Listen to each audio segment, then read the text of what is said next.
What Really Happened with your host, Mike Rivero. The history the government hopes you never learn.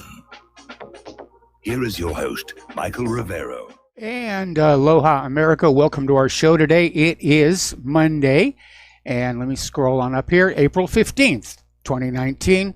And this, of course, is the real April Fool's Day, because this is the day when Americans foolishly give a huge amount of their money to the government, which doesn't spend it back on the American people, but spends it on war and bombs and Israel and propping up the banking system and just having a good old time for themselves.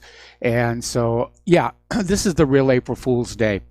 All right, we've got a lot to talk about. There's a lot going on right now, and let's get on into it. The phone lines are open, 800-313-9443. Mike is in our control room. And obviously, the big news right now is that the historic Notre Dame Cathedral in Paris is burning. Looks like it's going to burn right down to the stone. And it's a huge loss. The fire apparently trying to salvage the artwork and the relics before they burn. So it's, you know, it's an art history tragedy. It is an architectural tragedy. It is a historic tragedy. And I'm sure this just cuts right to the soul of the people of France. Notre Dame is one of the most visited sites in France. In fact, Claire's been there. And so this is really going to be a bad day to remember here. Now, there had been some recent arsons of Catholic churches around France, but as of right now, the authorities are saying this definitely was just an accident caused by something that the people who were doing the renovations, they did wrong. Boy, I'd hate to be the super on that job. So at this point, it does not appear that there was foul play here. But apparently the fire started, they're saying, just 5 or 6 minutes after the cathedral had closed for the day. And they're still showing the video of it. The spire, which was on the top, has collapsed. And yeah, it's a very sorry day for the people of France here. Today is also the 107th anniversary of the sinking of RMS Titanic. RMS, of course, meaning Royal Mail Ship, a ship that is authorized to carry the British postal transatlantic traffic, and didn't even complete its maiden voyage. Hit that iceberg, glancing blow, ripped open the side, sank 2.5 hours later. 107 years ago today. All right, let's get into the new news here. Let's see. Apparently, there is concern, and this is over at ABC News, that Donald Trump and his administration are laying the legal groundwork for a military action against Iran. Now, I'm not sure what they mean by legal groundwork. I mean, in theory, Congress has to declare war against Iran. But it may be that Trump is just going to exert some kind of executive order and say, oh my goodness, national emergency, I have to go without the Congress. We've had a lot of presidents do that lately. But as a reminder, technically, only Congress can declare war. That was something the founding fathers put in there to basically keep presidents from just arbitrarily saying, yes, I'm the president now, we're going to go off to war against wherever we're going off to war against. I think it was a really, really good idea. And I know there has been talk in Congress of trying to reassert congressional authority over war making, and I think that would be a good idea. So we'll see what's happening. But apparently, people who are familiar with the situation are saying that this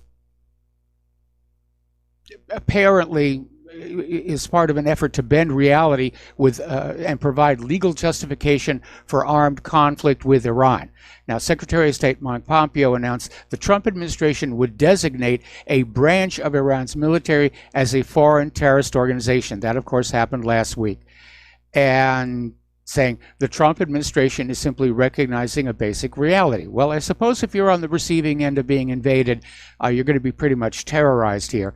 But again, it's rather ludicrous to have declared the Iranian Republic's Guard Corps a terrorist organization. Clearly, they are state actors. They wear uniforms, they have a chain of command.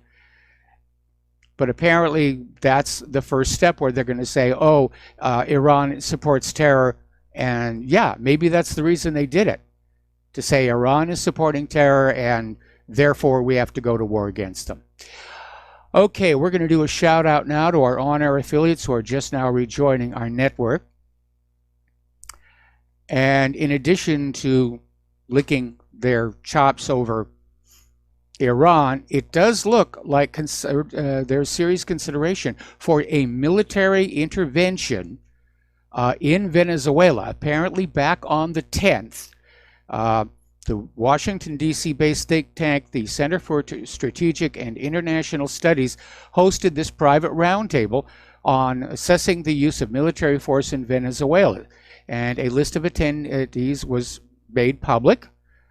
And among the roughly 40 people invited to the off-the-record event to discuss potential U.S. military action against Caracas were some of the most influential policy advisors on President Donald Trump's Venezuela agenda. They included current and former State Department, National Intelligence Council, National Security Council officials, along with Admiral Kurt Tidd, who was recently in command of U.S. Southcom. So, senior officials from the Colombian and Brazilian embassies, as well as top D.C. representatives from Venezuela, coup leader Juan Guaido, also participated in the meeting. So it looks like they really are going to do it, and it's a bad move. It's going to turn into another Venezuela.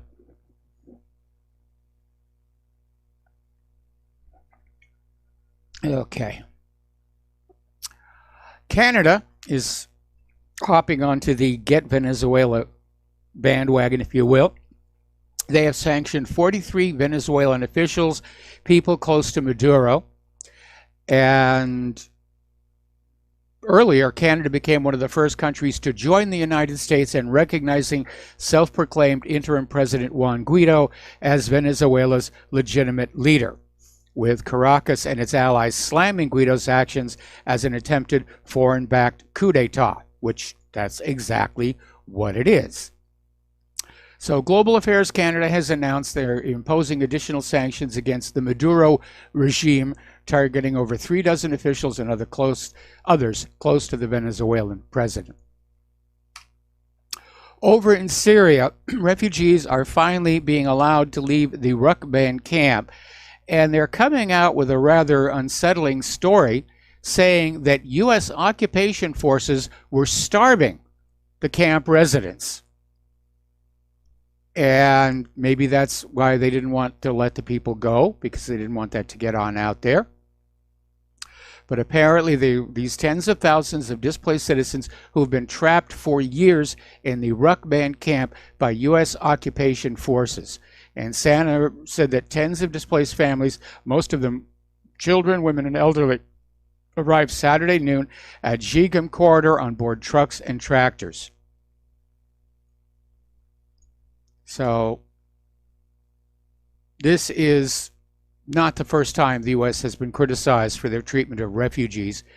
The UN basically said conditions at Rukban camp were a throwback to the Stone Age. So another black eye for the United States here. Story coming out of Fox News, no less. Concern is growing in Washington, D.C. about the new chill in U.S.-Russian relations and the concern that Washington, D.C. and Moscow could literally stumble into an armed confrontation that by mistake or miscalculation could lead to nuclear war. Yes, it's a very real concern. And don't forget, Paul Craig Roberts says there are people in Washington, D.C. actually talking about, let's just go ahead and do a first strike, a preemptive first strike. That's their thinking. But American and European analysts and current and former U.S. military officers say the nuclear superpowers need to talk more. A foundational arms control agreement is being abandoned, and the last major limitation on strategic nuclear weapons could go away in less than 2 years. Unlike the Cold War, when generations lived under the threat of a nuclear Armageddon, the two militaries are barely on speaking terms. During the Cold War, we understood each other's signals. We talked. That's why they set up the hotline, the red phone. And General Curtis Scaparrotti, who's about to retire, said, I'm concerned that we don't understand the Russians as well today. I don't think they do either. I don't think our leadership wants to understand Russia. I don't think Pompeo and Bolton are interested. They're just feeling their power. Their egos are getting the better of them, and they're just out there saying, yes, let's get some wars going. Okay. Over in London, the Ukrainian ambassador's car was attacked by another car, rammed into it twice, and the suspect then drove toward police officers who opened fire and discharged a taser. The man's been taken to the hospital, even though he was uninjured. But the ambassador, Natalia Galabarenko, apparently is also uninjured, but a little bit flustered. Israel has launched overnight airstrikes on Syria, just days after Netanyahu won, and I use that term loosely, his election. And by the way, there's already indicators of massive election fraud, voting precincts where there were more votes than voters. I think in one spectacular case was something like 160% voter turnout. We know that Arab votes were being suppressed with the use of video cameras. It was a crooked election. It was a rigged election, and Netanyahu basically stole it, and still only managed to win by 1 seat in the Knesset. Just 1 seat. So anyway, Israel launched overnight airstrikes on Syria, and they've hit a number of sites near the Masyaf National Hospital. And apparently Israel was justifying the airstrikes, saying they're targeting Iranian targets in Homs. But in the aftermath of the airstrikes, the only thing that was destroyed of a military nature was a Syrian missile launcher, the Zelzal 2, which is an unguided long-range artillery rocket, and it's manufactured by Syria based on a design from Iran. Israel is accusing Iran and Syria of upgrading these rockets with guidance systems, thus converting them into precision-guided rockets, which I guess is forbidden by some treaty somewhere. Or it just makes Israel upset. A court in Israel has ordered demolition of Palestinian homes because they were allegedly built in an area called the Peace Forest, but it has given settlers permission to build there. This is from Haaretz. Again, the courts turned down an appeal against the demolition order. The usual excuse, the Palestinians don't have Israeli building permits. And those are impossible to get. So, anyway. Israel has withdrawn the military forces it had deployed around the Gaza Strip. They've pulled them back here, and said the decision was made after a military evaluation of the current situation in Gaza was carried out. The forces will now return to their bases and resume training to be ready for any emergency. So Israel had deployed reinforcements along the Gaza-Israel buffer zone ahead of the one-year anniversary of the Palestinian Great March of Return, which was due to take place on March 30th. So that's gone back here.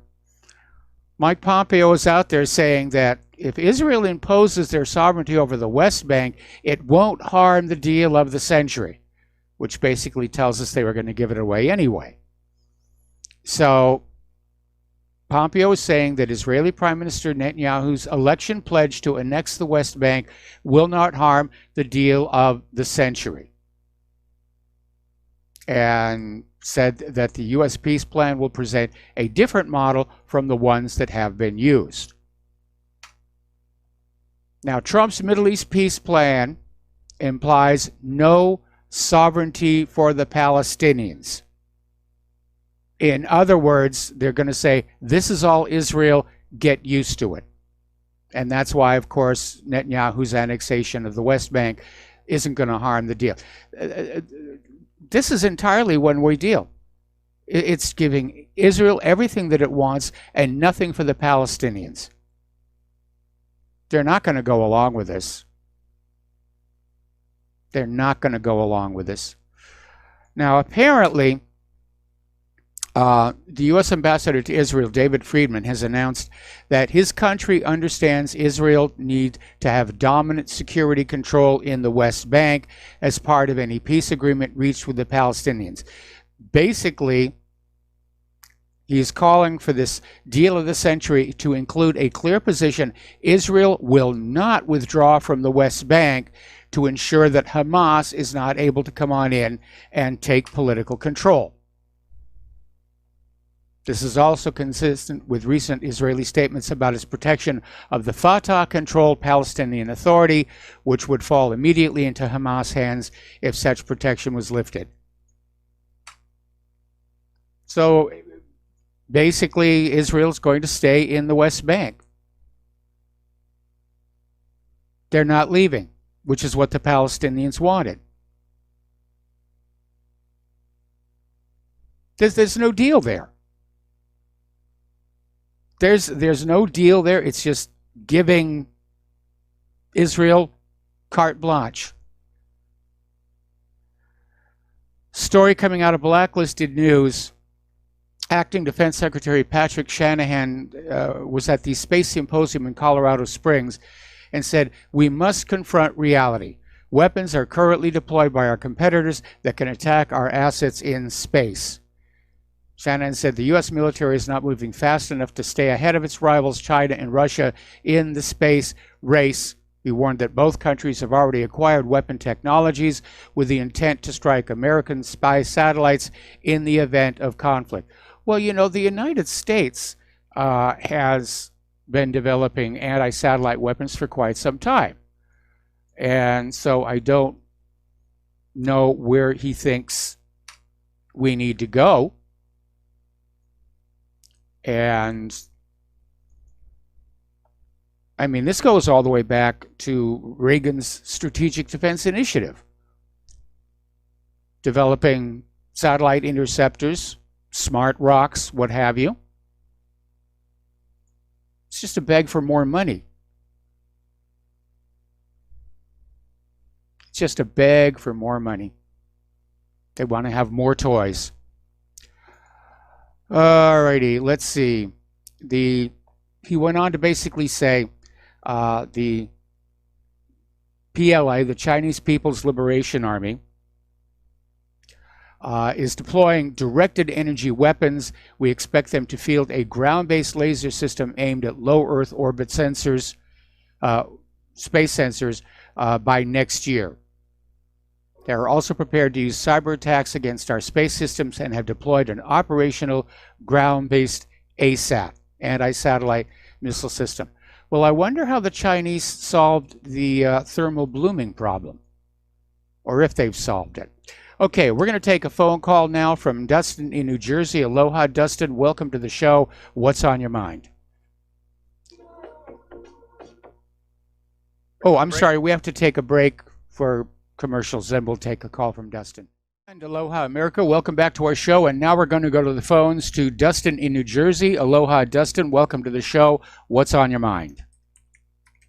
And Mike, before I talk about Trump, I'm going to put on my tinfoil hat for a second on the Notre Dame Cathedral fire. Yeah. Now, I know they had scaffolding around it because it's old and they're doing work on it. But with a week left to Easter and it being a Catholic cathedral, it's kind of odd. And it wouldn't be that hard to set the fire on it, right? So, and with all the immigrants they're bringing in over there, the France is bringing in a lot of head choppers. There has been a wave of arson attacks against Catholic churches all across France in recent months here, and I did mention that when I talked about the story. But as of right now, the authorities are saying this appears to have been basically a pure accident. And apparently the fire started just 6 minutes after they closed the cathedral to the public for the day.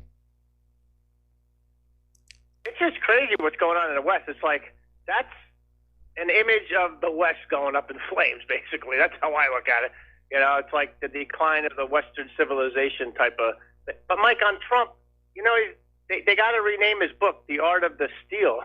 Mike, I want people who voted for Trump like I did, but who still support this dude to call in because, like, he's not doing anything and he's not going to do anything for the Palestinians, okay? Nope. He's not. There's no infrastructure that's going to be done. There's no wall going to be built. The wars are continuing. It's just nothing. There's nothing here.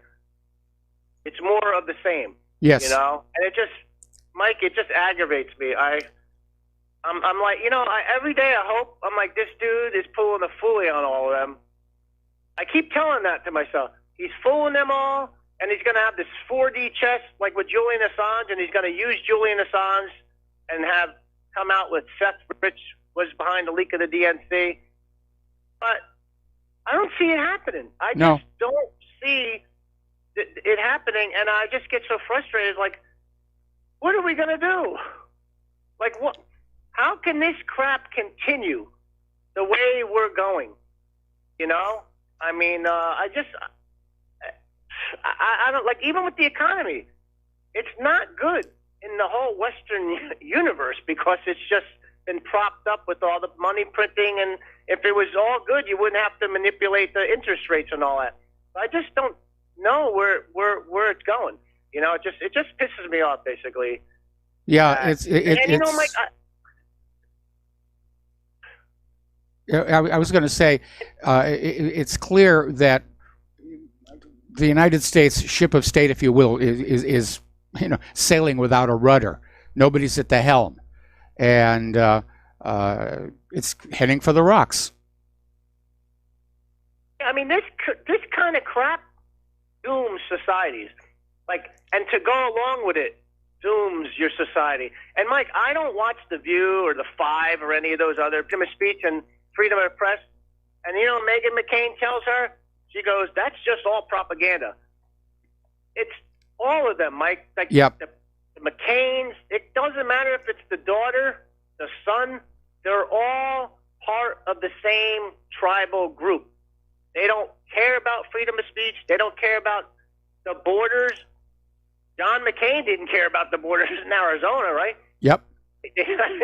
It's just the same people and their family members. No, it's all about maintaining power, maintaining control, maintaining their wealth. On Fox News, when they had, what's that guy? He does the nightly show. He was like the son of whatever, but he had Rich Lowry on, of the National Review. Yeah. He said the same as all of them about Julian Assange, along with that Nadine woman who was in the leaked emails. And I don't know if you saw that email. It says basically, we got to pay for our infrastructure. We got to pay for, kids' after-school programs.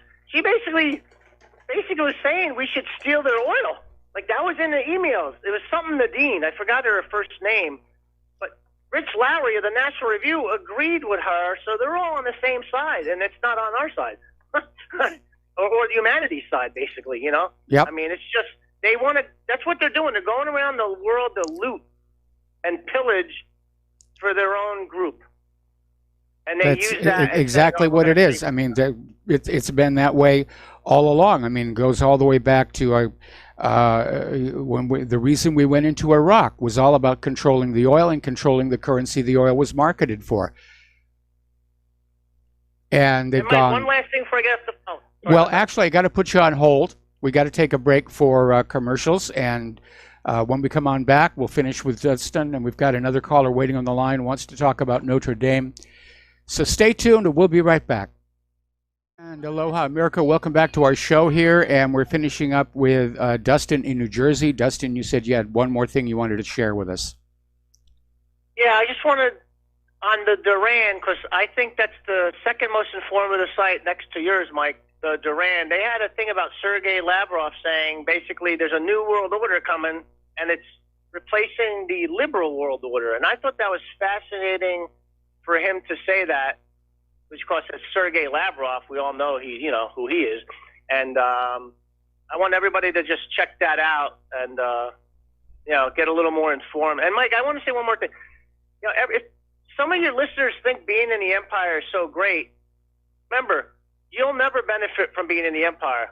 They outsourced your jobs. They bailed out Wall Street and the banks. They sent you, your kids, and your wife the bill. So you'll never benefit, even though you live here. You'll never reap the benefits of them looting the world. All right, Mike, have a good show. All right, thanks an awful lot here, and let's switch over to Ed in Florida. Aloha, Ed. Welcome to the show. What's on your mind? Mike, I wish I could say a different topic, but to me, as a traditional Catholic, to see Notre Dame being burnt to the ground, watching it live on the internet, and it's probably one of the saddest days of my life to see such a historic church being burnt down. I agree. Speculation. Muslims, Notre Dame has been targeted several times in the past few years. And for those who may not believe that there is such a threat, I'd like to bring up Father Jacques Hamel, who was dragged from the altar in Paris and beheaded by two Muslims screaming Allah Akbar. So this is the future of Europe, and it's the future of America, I'm afraid. This whole multicultural, globalist, New World Order idea is not really working out very well. And we have George Soros to thank for that. But I mean, this is a tragedy in so many ways. And now they're saying that the fire they're not sure they can keep it confined just to the cathedral, that it may spread to the rest of the island. So it's a true disaster. It's an absolute disaster. I noticed that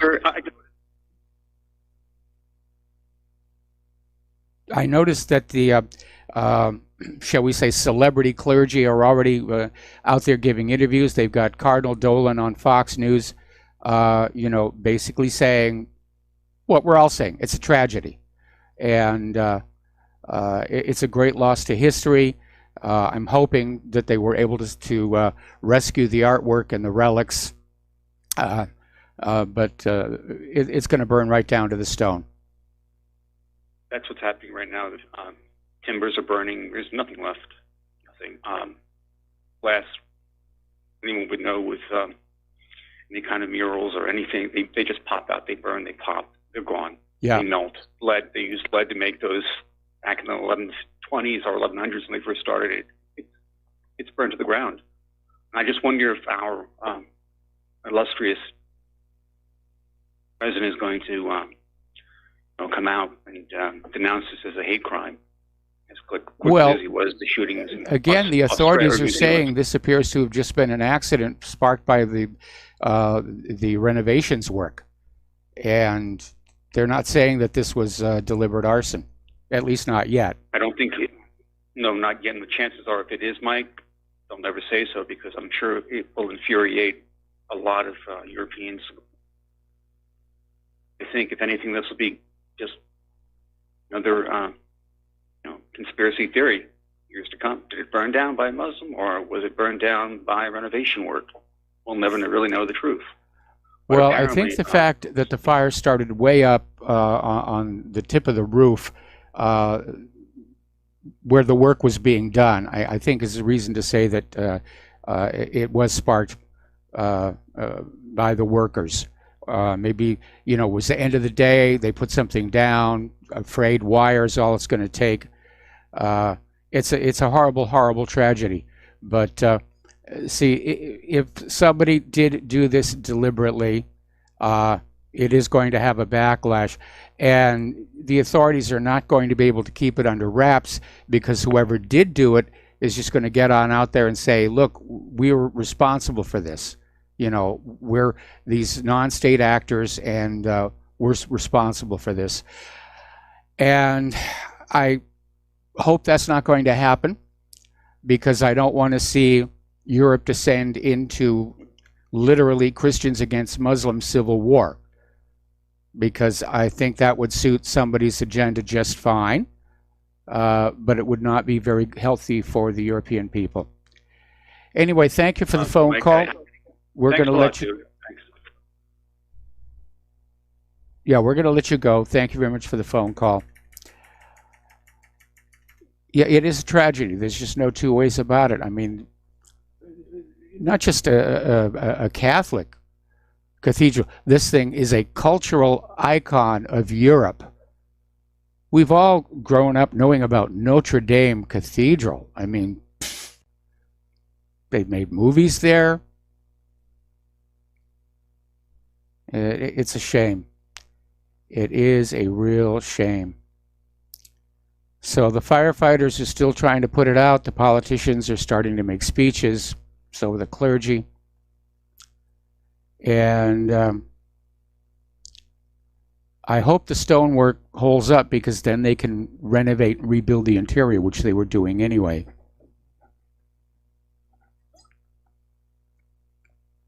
It's going to be a long time rebuilding that. Okay, let's get on back to the stories here. Story in the Daily Mail, a national crisis. And they're talking about the epidemic of veteran suicides taking place here in the United States.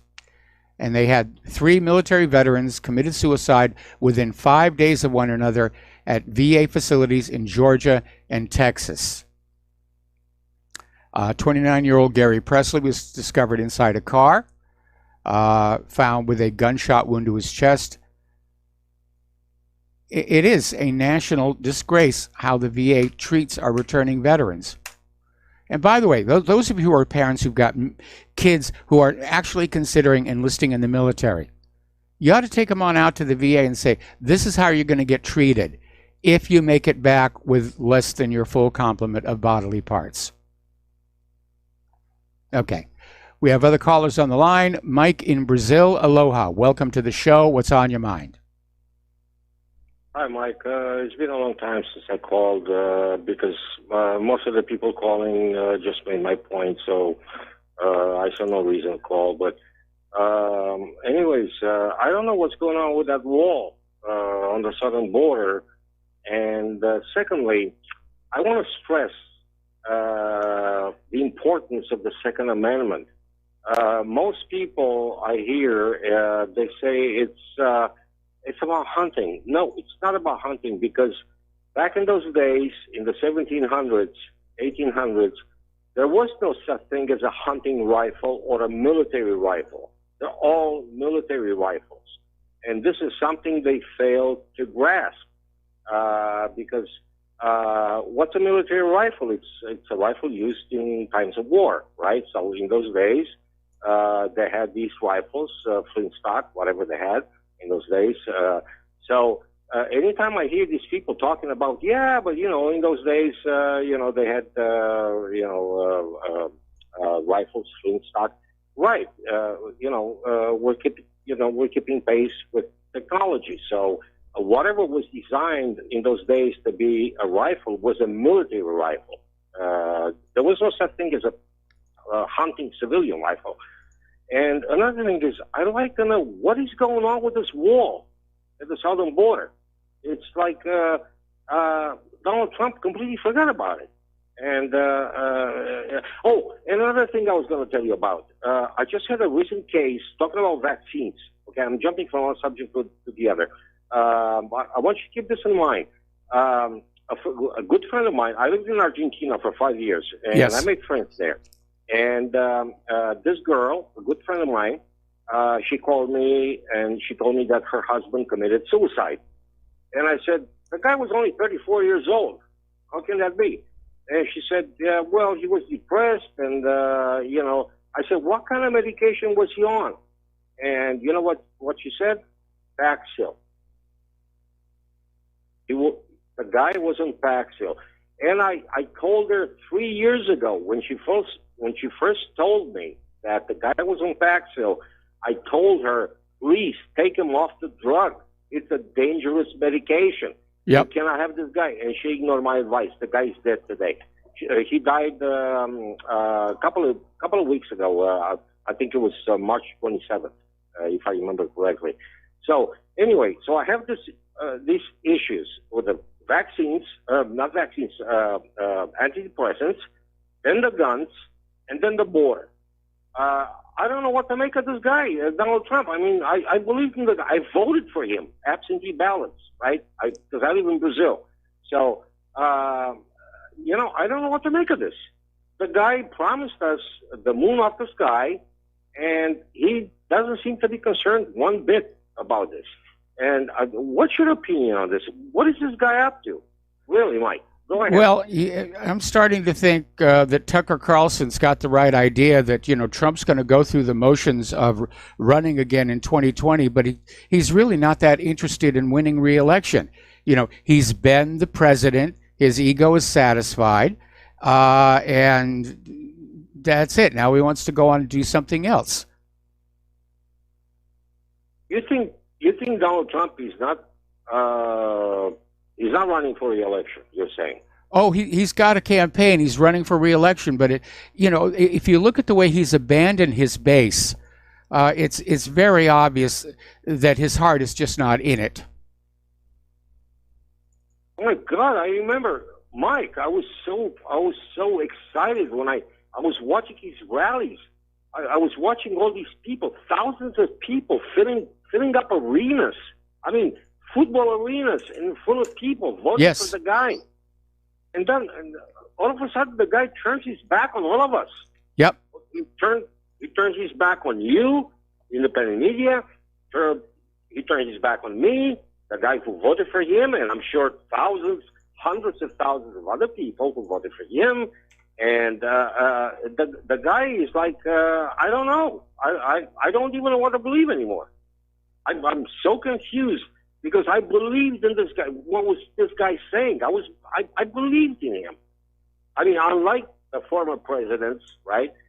When I heard Donald Trump talking about to the multitudes of people in the arenas, I said, oh my God, this is the Messiah. This is the guy who's going to bring law and order into this country. And the guy turns out to be a flake. I don't know how else to describe this, Mike. Yep. I mean, I'm so disappointed. I'm depressed.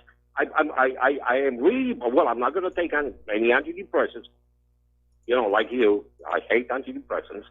And not only that, but the recent story from my ex-friend in Argentina, I know what antidepressants can do, so I don't want to end up hanging myself, on some tree branch here. But I tell you, I don't know what to make of this. Is this guy for real, or is he playing a game, or I don't know. I like Layla from Ontario. She's a very knowledgeable lady, and I'm surprised she doesn't call me more often. And well, she's working on a project now. I don't know what. I'm sorry?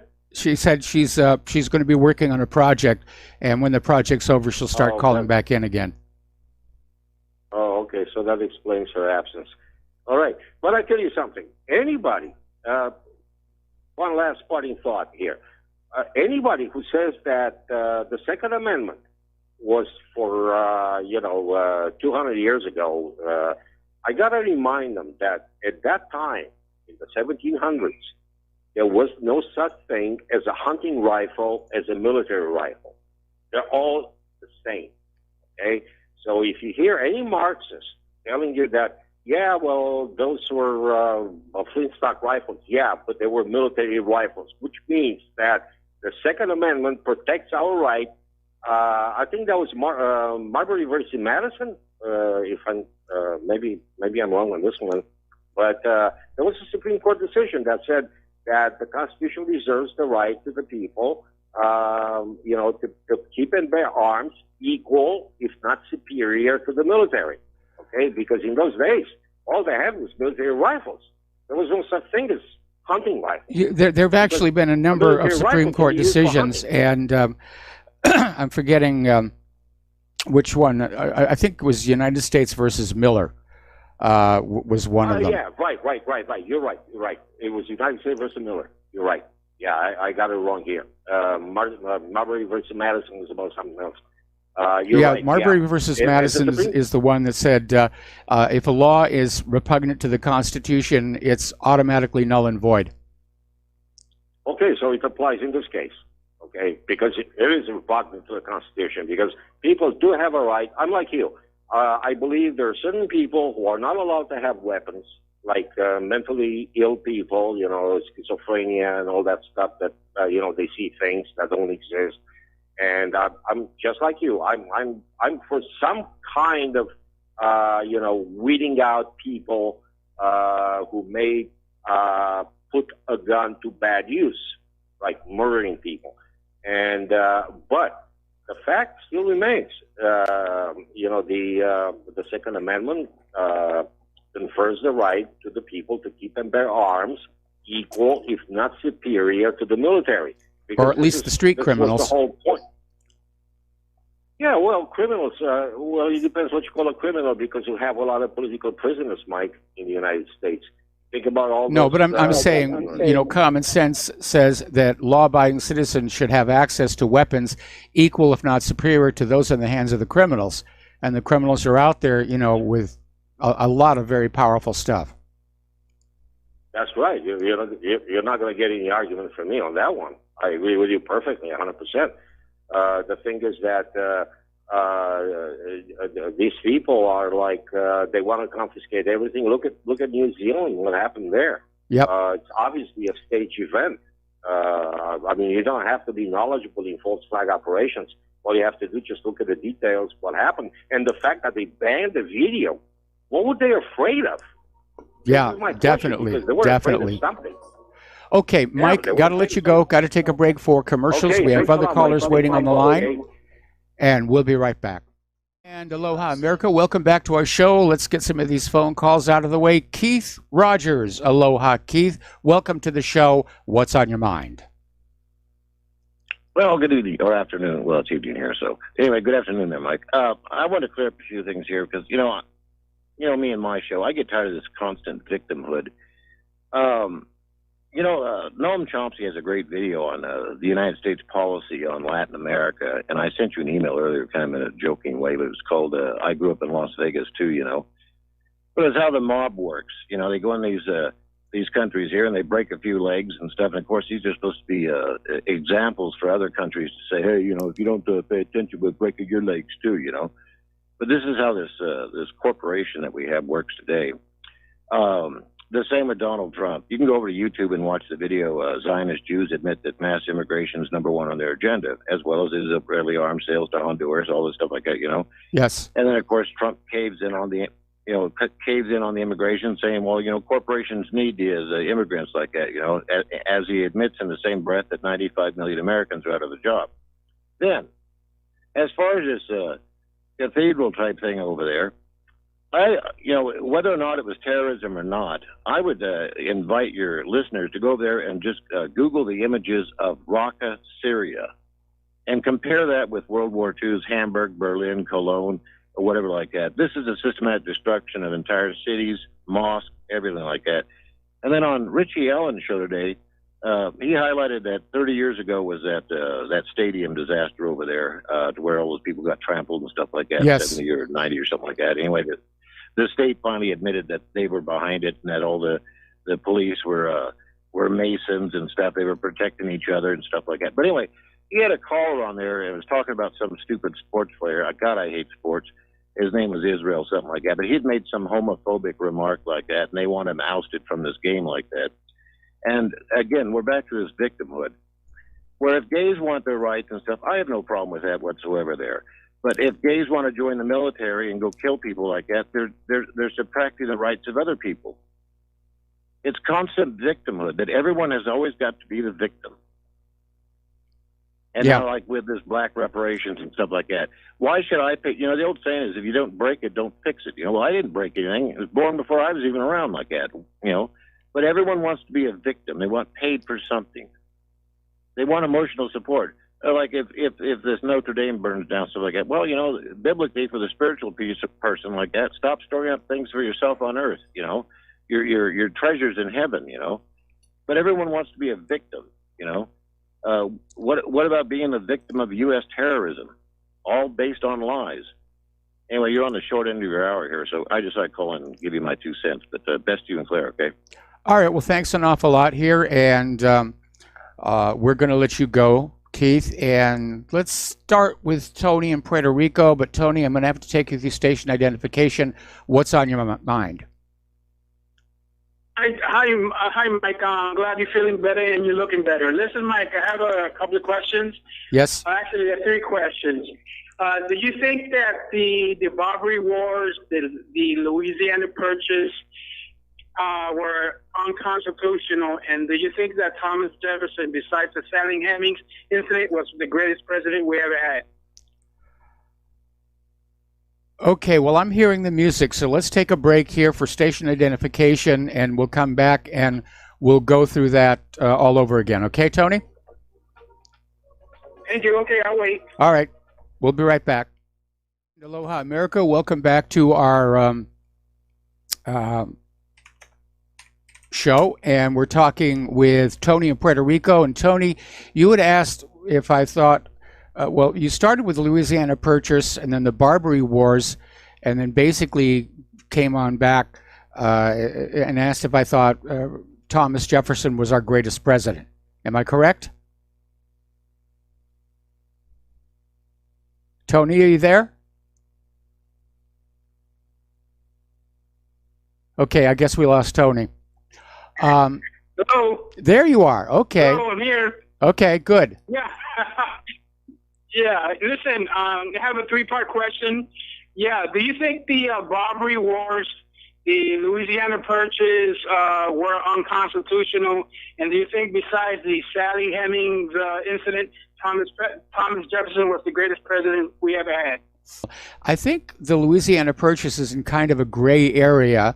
And for that reason, I think, you know, most members of Congress wanted to go along with it. It was a lot of money for the time, but it did open up a lot of new territory for the nation, and you know, basically more than doubled its size here. As far as the greatest president, that's a tough one.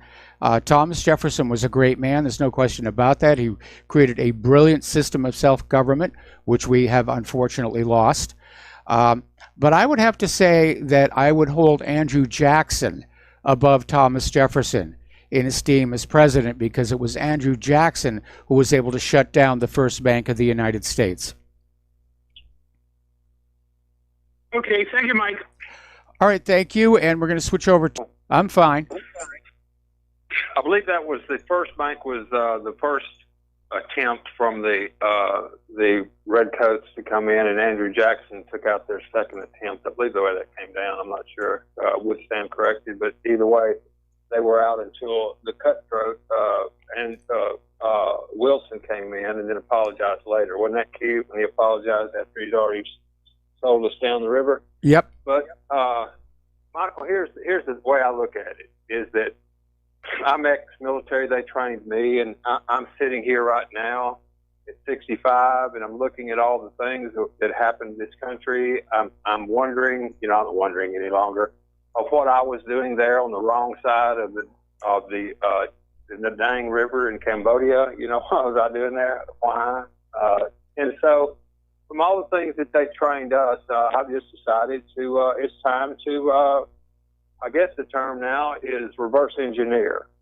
And so the only way that this thing can be taken down from within. We all know they exist. But all the listeners and your 3 or 4 callers before, if that wasn't a troll, I don't know what is. I mean, because trolls will come in, give great accolades toward the current president or whoever's in, and then there's a however but. You know, what you doing now? Well, let me tell you something. If you hadn't been in the military before, or you're fighting a very complex corporate battle, which that's all this is, a corporate battle, you're not going to tell anybody what you're doing, for God's sake, especially when you got rats in your own woodpile. So Trump is, in my opinion, if he doesn't take down the Federal Reserve or address it and get it under control, we've got smart enough people here that can figure out our damn budget. We don't need people sitting on a board that we never know who they are, what their agenda is. We don't know. We don't know if they're loaning us hard currency or just digits. It's just digits. There's no reason to look into that any further. There is no gold, per se, after de Gaulle came over and confronted Nixon with it. That's been upscum. The only way that this current control system can stay afloat is for full spectrum dominance. And if anybody can stop that full spectrum dominance from happening, they will collapse because they're standing on no foundation. The only way to win is to get the people like are sitting here on this call today, getting educated to high heaven, but doing nothing. Oh, they're getting educated. Oh, they're getting all pissed off and mad, and you're going to let them do something. But they're going to wait till the next show because it's supposed to be real interesting. What people need to do, and what we're going to do, is we're going to start a campaign called the Army of Eyes and Ears. And this Army of Eyes and Ears, they can go out and they can tell us, well, you know, today I went out and it was looks like that they were playing checkers up there. You know, what's going on in your neck of the woods? When you call into the Rabbit Hole Herald and give, like people are calling in now, and someone blurts out something of great value, like there's been several callers here and yourself as well, we are going to show a token of appreciation, and we're going to pay people. We're going to pay people hard cash to go out and be researchers and get educated. We're going to teach the Constitution and pay people to listen, and they take a little deal, write a little essay later. They've been exposed. Once a person who has been honestly mistaken all of their life learns the truth, they either cease to be mistaken or they cease to be honest. And so they'll be faced with that for the rest of their life. They know the truth. It's just they've turned on because it's more convenient to them. Hell, everybody wants to go to heaven, but just not right now. Everybody wants to get rid of austerity programs next Tuesday, but wait, because Monday I get mine. You know, that kind of deal. Yeah. So we're all going to have to step up here. It's not going to get fixed by itself. We can't turn our head against it. But if we grow within, if people start monetizing their own essence, that's what they're after. They're not after anything else except every single smidget of value that they have. They will tax. And so that can be broken. If people from within become, I hate to say this, wealthy, oh my God, that's all I wanted. I can show this whole crew, right, how we can do that internally by reversing a fractional reserve banking system where the value goes back to us instead of the money supply. I can do that. I'm going to start that campaign. Just happened to find this station here, this main station deal that you've got. I've been listening to several others out there. And finding people that's going to teach this curriculum. And I've found some on this Republic Broadcast Network that I'm going to use in our curriculum. I'm proud of you. I tip my hat to you. Keep up the good work. This is Randy in the oldest state in Texas. I'm going to make this happen. It's going to happen. They're not going to take my state, by God. And we're going to go eclectic, and we're going to learn, and we're going to go and spread. They're not going to bring people out of California when they're running them off because the taxes are high and bring them into this state right here and think they're going to flip us. They flipped out if they think that's going to happen. This cowboy right here will not allow that. God bless you and the horse you rode in on. I'm out to fix this country. All right. Well, thank you very much for the phone call. Thank you very much for the kind words, and I wish you luck with your project. And let's switch over to Art Off the Grid. Aloha, Art. Welcome to the show. What's on your mind? Hey, Mike. I kind of like to get to the illegals in sanctuary cities after my quick comment here on the Second Amendment. You know, I can see, the earlier caller, he was right when talking about, the people have the right to possess weaponry, equal to that of any government or any other group, even if it's criminals, who could possibly threaten their liberties. But, I've always believed that, I can see, for me, that there is acceptable exceptions in nearly any situation. For example, you can get a felony for a simple pot possession. Okay? But Yes. yet now, boom, because you had pot, now you can never own a gun? Seriously? How does that even equate to anything relatively equal to the punishment must fit the crime? It doesn't. I can see if, like, an armed robbery or a midnight burglary where a gun was used or something where they used a gun in commission of the crime. That I get, oh, yeah, absolutely. That man should never, ever, or woman should never, ever be allowed legally to possess another firearm. Period. End of discussion. But the guy who, even if he got into a fight or whatever the case may be, if somebody got hurt, that's and he got a felony for battery or whatever, the guy didn't use a weapon. He used his fist. I've seen people literally take you behind the woodshed, not you per se, but I've seen people literally take men down, beat the snot out of them. They're wearing a pistol on their hip and they never draw the weapon, ever. Why? They don't need to go there. So, there should not be this once, that's it, done, over, end of discussion. No, that's wrong. Absolutely wrong.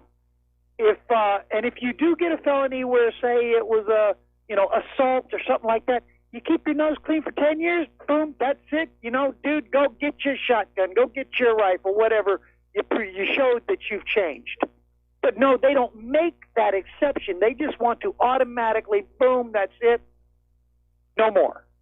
Well, they're looking to just take guns away from us all, and they're doing it incrementally. And of course, banning firearm possession from previous criminals is certainly one way that they can do that. And I'm in agreement with making sure that people with a history of violent crime or violent use of firearms should not be allowed to regain possession of firearms. As far as the other example you said about the pot connection, I'm in agreement with you. Having a little weed should not be a reason to lose your right to keep and bear arms. So it is unfortunately a complicated issue.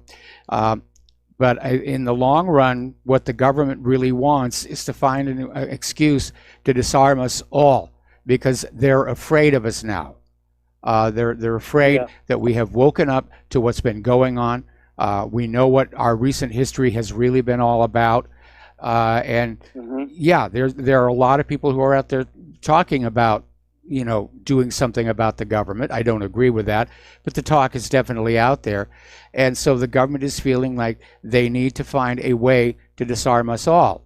They tried tricking us out of the firearms. That didn't really work all that well. That didn't work. And they have every right.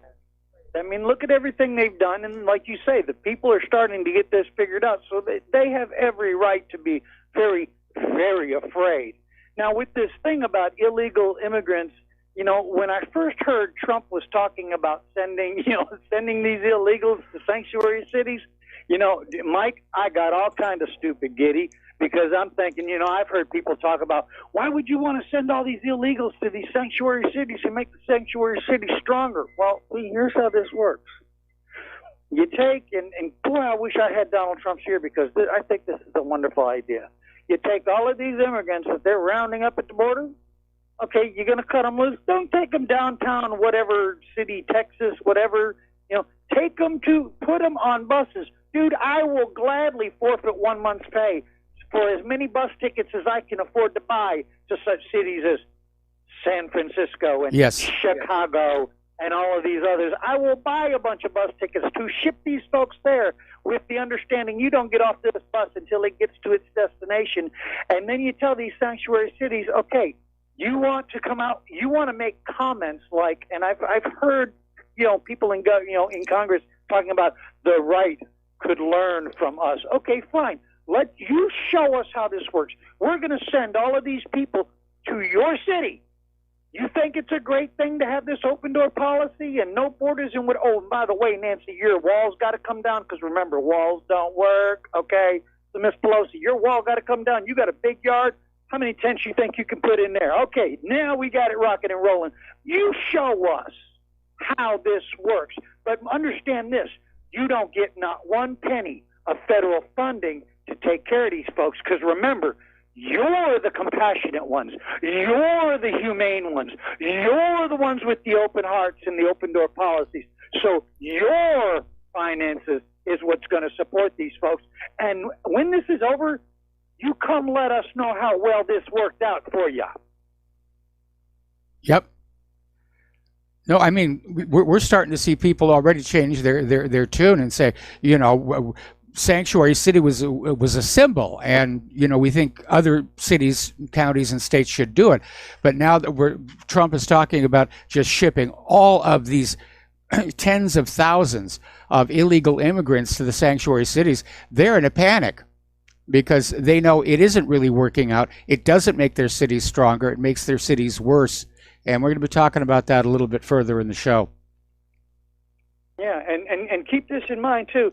We can send all of these immigrants, and I don't care if we send another 50,000 to San Francisco. I don't give a rat's patootie. Let's dump 50,000 illegals right into the heart of San Francisco, right down there at the bus station like they did in a couple cities there in Texas. And we don't have to worry about making them stronger, because remember, come election time, they only get so many electoral votes, okay? So it's not going to sway the ballot any, because they're already going to go blue. We know that. Yep. Not going to change the ballot box, folks. Not unless they really pull a major hack job, and I guarantee you the Russians won't be the ones behind it. Hey, anyway, thanks, Mike. We'll talk to you again another time. All right, thanks an awful lot, Art. We're going to let you go. Okay, the phone lines are now open. We're going to do a shout out to our on-air affiliates who are rejoining our network. So let's talk about Julian Assange.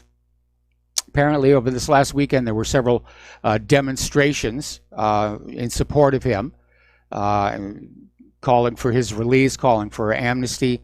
And of course, Trump could pardon him. Trump could just write him a pardon right now. So we'll see what happens with that one. Now, here is the interesting part. Assange has been charged with conspiracy for something that happened back in 2010. The statute of limitations for conspiracy is 5 years and has already expired. So they're calling Assange a terrorist or in support of terrorism because that gets them to bend the rules on the statute of limitations. Of course, Assange has never done anything related to terrorism, but they're putting it on there because that's the only way they could hold him.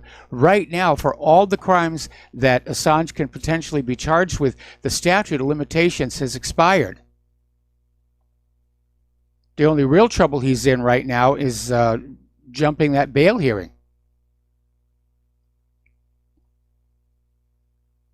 Now, the president of Ecuador is basically dealing with a lot of negative PR coming out from why he basically kicked Assange out of the embassy. And so he's trying to basically explain it away by saying that Assange was using the Ecuadorian embassy in London as a spying center. And Lenin Moreno, in an interview with The Guardian, said, we can't allow our facilities to be used for that kind of stuff. So that's how he's trying to save face. Now, my understanding was that Assange was pretty much cut off from the rest of the world, let alone the ability to spy on people. But that's his excuse. That's what President Moreno's excuse is. And he's apparently sticking with it. Now, Rand Paul, in a recent interview, said that Julian Assange should be let off the hook for releasing stolen material through his WikiLeaks website if he agrees to testify in person before lawmakers investigating his publication of Democratic Party documents. And Senator Rand Paul said, I think he should be given immunity from prosecution in exchange for coming to the United States and testifying. if Julian Assange comes on out and says, yeah, Seth Rich was the source of that material. Now, Donald Trump is trying to wiggle his way out of the mess he's created by basically ignoring WikiLeaks or saying that he wasn't interested, didn't follow them. Complete reversal of his attitude toward WikiLeaks back in 2016. And so basically now the White House is saying that Trump's I love WikiLeaks comments were clearly meant to be a joke. And frankly, I think they're just making things worse. They ought to just drop this right now. Okay, there's the music. It's time for us to take another commercial break, and we will be right back. And aloha, America. Welcome back to our show here. And apparently over at YouTube, where they're running the video of the Notre Dame fire, their artificially intelligent flagging system has labeled the video as a 9/11 conspiracy video.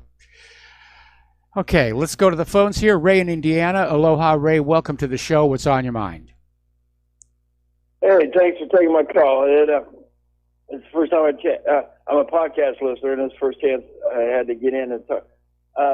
Mainly about Layla and what she was saying about Thomas Jefferson and his line about all men created equal.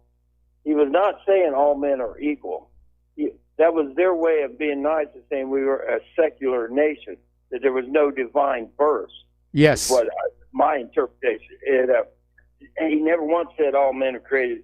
He said that all men are equal. He was saying that they were all created equally, and that there was no such thing as a divine birth as a king or anything else.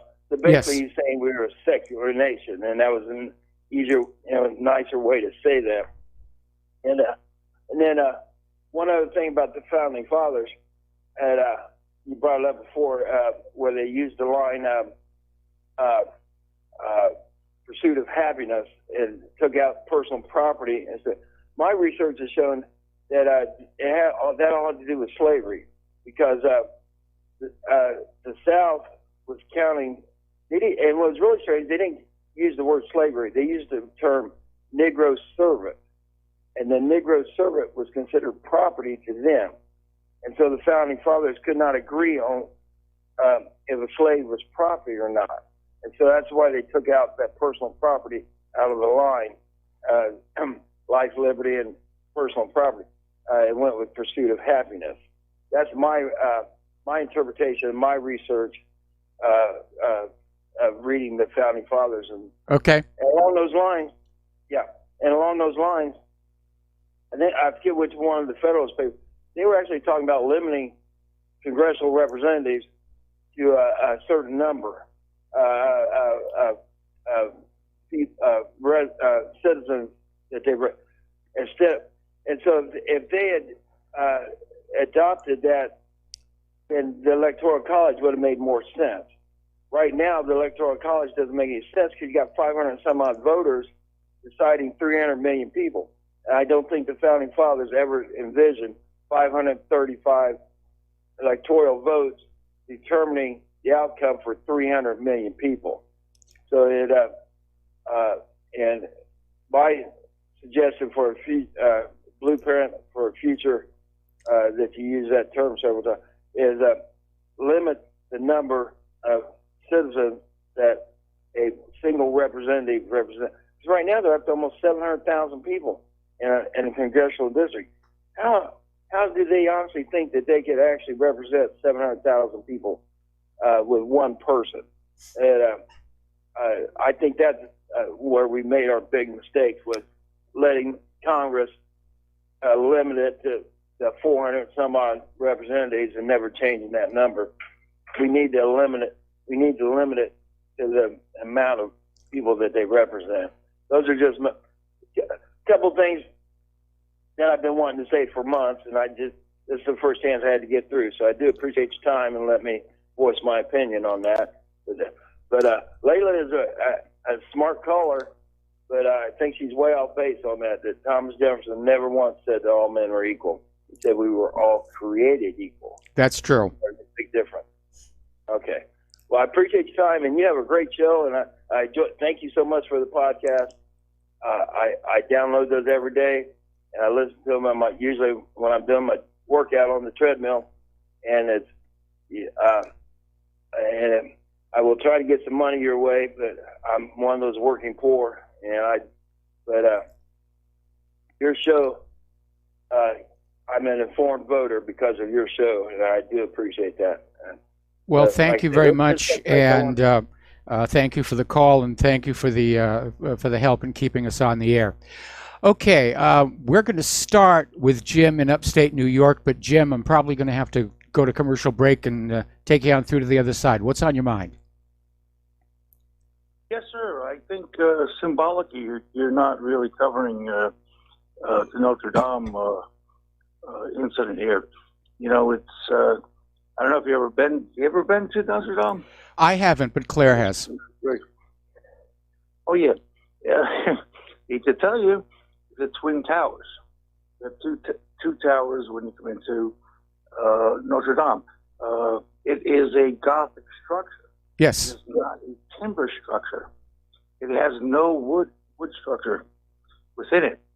I know there was people doing work on it, and you know, the consensus is that the scaffolding fell within it, but still, it cannot burn up the way it did. So I just I love your commentary. You got the yellow vest controversy going on over there, but this is a big, huge thing. It just happened, historic. Yeah, it's an historic event to an historic structure. Jim, we got to take a break for commercials, okay? We'll be right back. And aloha, America. Welcome back to the show here. Is Jim still on the line? Jimmy, you there? Yes, sir. Yes, sir. One thing I got to tell you about Notre Dame, it survived the French Revolution. Yes. This has been a structure that's been around, a couple thousand years. It's symbolic. I think you ought to give this a second thought. Symbolically, what the hell is going on here? This is a devastating blow to the French Catholic Church, and which has been entrenched historically. Okay. In French society for thousands of years. I think there's something a little bit more nefarious here. That maybe I don't know why people aren't talking more about this. Well, first of all, nobody's come forward to take credit saying we torched the place here. Apparently, the rumors got started by a Time columnist, Christopher Hale, who basically tweeted out that a friend of a friend, a Jesuit who worked in Notre Dame, said the cathedral staff said the fire was intentionally set. Then he retracted that. So that's the only thing that we have out there, and that appears to have been the source of all the rumors that are going on. Now, the good news is the fire's just about out, and it looks like they've saved most of the cathedral, and it was undergoing a renovation anyway, so they're already set up. Basically, it's going to need, obviously, a new roof and a new interior.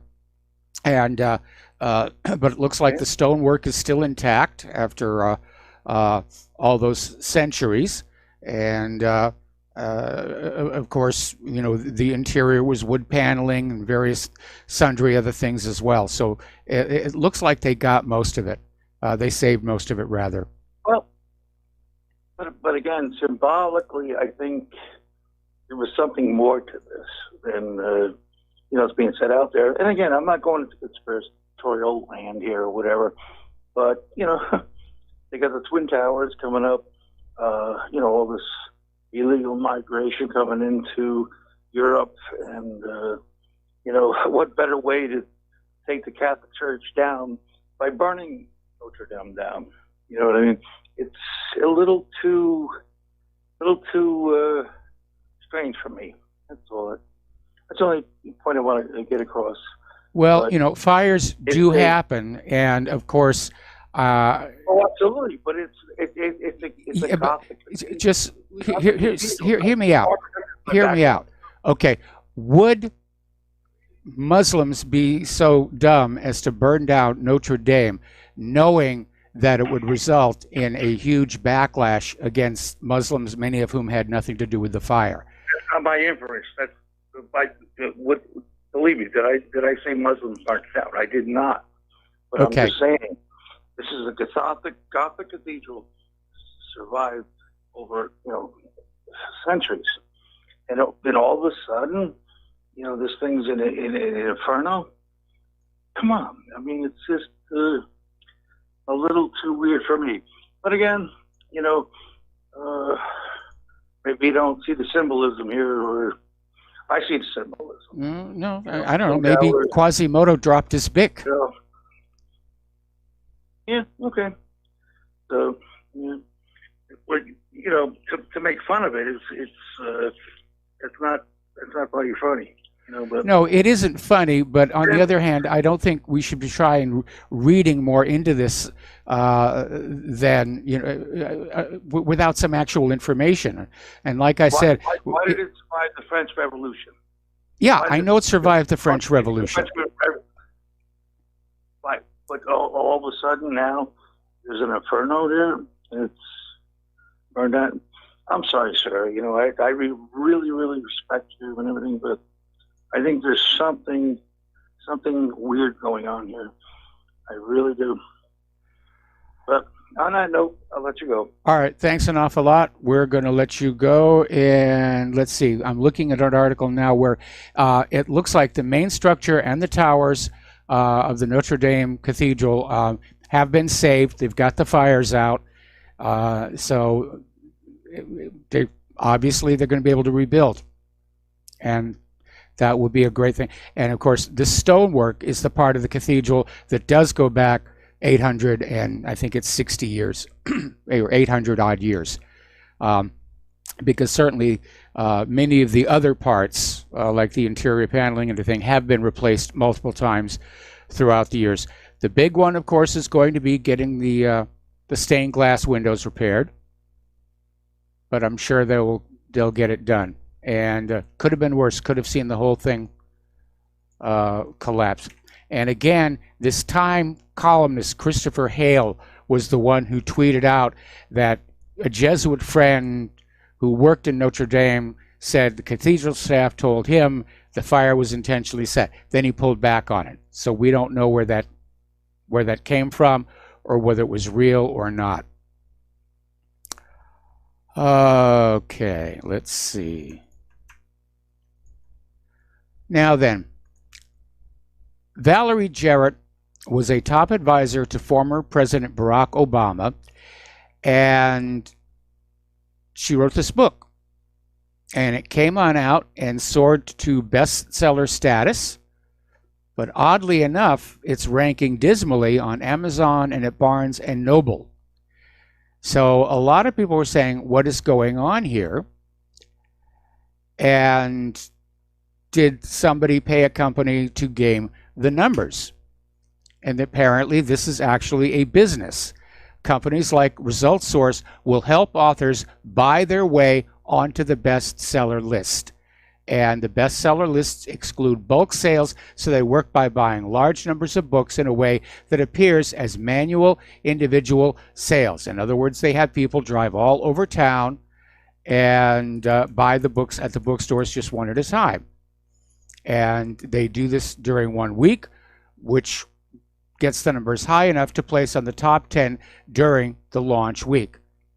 But it's just another way of rigging the system, gaming the system. And apparently it costs something like $20,000, $30,000 to do this, plus the cost of the books. And they're thinking that Valerie Jarrett, in fact, did exactly that. So they're all cheaters. They are all cheaters here. Now, Hillary Clinton is out there claiming that Make America Great Again is a white nationalist slogan. And she tweeted out her proclamation along with a link to a Huffington Post story claiming that far-right extremists have adopted Trump's red campaign hat. So apparently Hillary thinks that people who love this country and want it to be great again, we're now extremists. You're not willing to be a socialist, you're an extremist. Pete Buttigieg, I hope I'm pronouncing it correctly, has officially announced that he is running for president in 2020. It's getting to be a crowded field out there. He is the first openly gay candidate to seek the White House. And he launched his campaign bid yesterday with a criticism of Trump's vision for the future of America, saying that he is here to tell a different story. Over at Architects and Engineers for 9/11 Truth, they have launched a lawsuit seeking information on the 5 men arrested on 9/11. These were the so-called dancing Israelis. 5 men were pulled over in this white Chevrolet van. They were taken into custody on the afternoon of September 11th. They were held for 71 days and then sent home to Israel. And that was basically the end of it. Now, the FBI had alerted police to be on the lookout for the van, was pulled over in East Rutherford, New Jersey. The van was searched by a bomb-sniffing dog who registered positive for the presence of explosive traces. Samples were taken for testing. The public has never been told whether actual explosive residues were found. So these guys all got to go back home to Israel, where they were interviewed on TV and treated like heroes, and and basically said that their job was to document the event, meaning 9/11, which means they knew it was going to happen before it happened. That's what alerted people who saw them set up with their camcorder, is that they were set up before the first plane hit. By the way, that video they shot, still classified. Because obviously, if it shows that first plane impacting the towers, then they had to have advanced knowledge. And that's something the government doesn't want you thinking about. So good luck, Architects and Engineers for 9/11 Truth. I hope you win the lawsuit here. All right, let's talk about the economic news here. Things are not doing very well, and I'm not just saying that because it's tax day. But everybody's piling up debt. And it's not just individuals, it's not just the government. Even corporations, they're piling up more and more debt. They can't get out of it. The cash flow just isn't there. And it's becoming a major problem. And nobody knows what to do about it. One good example would be Uber. Apparently, their operating losses piled up to $12 billion with a B since 2014. I thought Uber was doing a bang-up job over there. Apparently not. Apparently they're losing money like crazy. North Korea could target Southeast Asia's vulnerable crypto sector. This is coming from a defense think tank, the Royal United Services Institute, and basically saying that North Korea's cyber capabilities and financial networks pose a threat to Southeast Asia's growing but still vulnerable cryptocurrency sector. Now, North Korea has been heavily sanctioned for years by the United States and other countries over its nuclear and missile ambitions. The reclusive state has been accused of using cybercrime to gain financial resources needed to keep its nuclear programs going. So, big tech over there. Speaking of tax day, these tech companies that got the big, huge tax breaks, they did not spend them on hiring. They spent them on stock buybacks. So Trump's tax plan did not succeed in its stated objective of creating more employment opportunities for Americans. It just didn't happen. Okay, now let's see. Apparently over at Facebook, their investors are starting to get a little unhappy with Mark Zuckerberg. And they're looking to try and find some way to oust him as chairman and shake up the company's governance. Now, part of the problem, of course, is that Zuckerberg holds about 60% of Facebook's voting shares. So maybe they'll offer to buy him out. Maybe they'll just say, look, it's time to retire. Go and enjoy your place out there in Hawaii. But apparently they're not happy with the way he's been running the country. Okay, let's take a phone call. Joe in Tennessee, aloha. Welcome to the show. What's on your mind? Hey, Mike, this whole Notre Dame fire thing is like getting punched in the gut. I'm telling you. Yep. What a nightmare. Yep. I mean, it just hurts.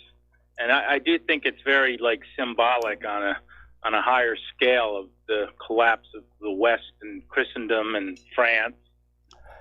It's just really sad. And I was reading that behind the altar they had the crown of thorns, or it's a relic. I mean, it goes back to a long time ago, since Constantine the Great. It might be, it probably is, but I'm just hoping they had people that were going through the cathedral and grabbing all the priceless works of art. Oh yeah, they were the cathedral staff. They were back in there grabbing the artwork off the walls and the reliquaries as well. I imagine that the only things that were lost were stuff that was painted directly on the walls. But who knows? They may have gotten that. The stonework apparently survived. They're going to rebuild the interior of the church and put a new roof on it, and everything's going to be fine. Well, I don't know about that. I mean, the other thing is I just can't believe that for such an important place, they don't have a better, like, fire suppression system or something. I mean, to watch it going up, I was reading that the part of the problem was the old lead roof. They wouldn't let rain, the water come in on it. And all the dried, and it's got wood underneath, so once it got going. But yeah, it's just, you figure with such a flaw, well, not really a flaw, but a building technique, that they would have like some kind of a fire system in there, halon or CO2 or dry chem, something like that, for something so important. It's another example of, like, what's going on here. I mean, I work on ships. I just got off a drill ship, and we have fire systems. We have mist systems, so it cools it just turns water into mist, and it just absorbs the heat. Yes. We have CO2 and dry chemical. And, I just can't believe that such a priceless place was just, subject to, either a terrorist act or, a problem with the construction. And, it's either way, there's no excuse for this. I'm sorry. There's just none. And I mean, we get inspected. We have Coast Guard, ABS. Maybe we need, like, a cathedral inspection fire system experts to go and fine them if they don't, protect their buildings. I mean, it's just hard to believe, to tell you the truth. I mean, wasn't there a museum that went on fire, like, sometime the last year also somewhere, and they burned a whole bunch of priceless works of art? And once again, I just don't understand it. Yeah. I'm trying to remember the name of the museum. Yeah, wasn't it in Argentina, or was it somewhere like that? I forgot where. Yeah, it was. I think it was. It was in South America, and the museum burned down, and they lost a lot of stuff. And you're right. They should have a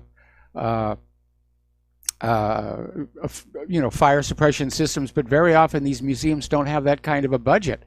Now, I know the Catholics have got a lot of money, and they're already saying that, yes, in hindsight, we should have had a fire suppression system. Anyway, Joe, stay on the line. Got to go to a commercial break. We'll be right back. Aloha, America. Welcome back to our show here. We're still talking with Joe in Tennessee. And Joe, I was doing some research during the commercial break here. And apparently our national cathedral does have a sprinkler system, covers about 80% of the interior. And they're just starting a new program to get sprinklers into the rest of it. So apparently many of these cathedrals are being modernized. The key issue thinking about the Notre Dame fire is that even if there had been a sprinkler system inside the cathedral, it wouldn't have really done much good because the fire actually began up on the roof. That's what they say. It's they have this United Nations World Heritage Site group, and I'm sure Notre Dame was part of that. And maybe what they have to do is have an inspection part of that. Like if they're World Heritage Site, maybe they should be inspected to protect these sites, because some people might be, in control of a World Heritage Site that aren't taking, precautions. And it really, like I said, this is the Catholic Church, the government of France. There's a lot of, to me, there's a lot of, like, I just can't believe it, because, I had a toaster fire in my house like a couple weeks ago because they put taco shells in a toaster oven. I didn't know you're not supposed to do that, but we had a fire extinguisher. We put it out, So, and that's not a World Heritage Site. They're not holy relics and works of art worth millions and millions of dollars. It's just, I just find it hard to believe. I just wanted to say I was in Notre Dame in Le Havre like 36 years ago, and there was a wall was kind of, all kind of shattered. And I asked the guy, I said, what happened to this wall? He said, well, it happened in World War II. And I said, the Germans, they did that? How horrible. And the guy says, no, it was the Americans that did that. So you got to watch it, Yeah. Cathedral here in Le Havre. Okay. Anything else? Well, I wanted to say about Candace Owens and the white nationalist hearings. It just another example of the Democrats and their hearings backfiring on them. I mean, the real story of that hearing was Candace Owens, a black woman, being accused of being pro-Hitler by these deranged lunatic leftists on the Democratic Party. And it just shows that when the Democrats do these kind of things in bad faith, it kind of backfires on them. It's like almost like, and it's not just Democrats, it's neocons and rhinos. It's almost like there's a new era where if you try being sneaky and false, it's almost like it's backfiring on everybody. So yes. Maybe the Democrats should just try to be honest about who they are and not be in such a sneaky little demonic rat. And just be upfront, and I think that's what they're going to have to do, because every time they do this kind of stuff, it's just blowing up in their face. It's almost like there's a new era of just being a sneak kind of doesn't pay off anymore. Well, it certainly looks bad to the American people, but in this age of manipulated elections, I think their attitude is they just don't care anymore. They don't need to worry about their public image. Anyway, listen, Joe, got to let you go. Got to take a break for station identification. Got other callers waiting on the line. We'll be back with hour number 3 after these few words. And aloha, America. Welcome back to our show, hour number 3. And let's get back to the phones. Terry in Oregon, aloha. Welcome to the show. What's on your mind? Mike, the cathedral in our country may not have as many priceless treasures as the one over there. I don't know. But I know fire suppression can do a lot of damage in itself. Yes. If it's triggered at the wrong time, it could do as much damage as a fire. Yes. I don't know what it is, but it's something to consider. And the point you alluded to about there's nothing more than a certain group would like than to divide us and to get us to blame the Muslims right away and come to a conclusion that they did it, and we got to go get them, And I think there's a lot of people that in this country are very ignorant about that group, Yeah. And I think they should be educated. And that's why, we need to maintain our togetherness until the facts come out on any investigation on these things, because you can jump to the wrong conclusion. And then if you do oppose that group, then, the group they want to get us to oppose, then we're just like two dogs fighting over somebody that threw a Frisbee. Yep. We look so stupid, we're playing their game. So Let's get the fact. I'm not ready to say it's a false flag yet. I don't know. That's when I want to get the facts first. Well, And, according to the Paris authorities, they're saying it was an accidental fire. There's no question about that, and it may well be that somebody actually saw the fire get started. A sparking extension cord. We don't really know yet, but I don't think we should be jumping to conclusions. I don't know where this Christopher Hale got his information that it was intentionally set, but he did retract it very, very quickly. So, bad journalistic practice. Right. There's a lot of people in this country that need to understand. There's a group that wants to divide and conquer. Yes. And they want to do it all over the world. They want to get every unified group divided, and they want to conquer them. They want to take over the world. And people just don't understand that. I mean, they haven't even thought about it. So that's why we need to educate them. Yes, absolutely. Okay, well, Joe, we're going to let you go. Thank you very much for the phone call. Let's switch over. I'm sorry. That was Terry in Oregon we were talking to?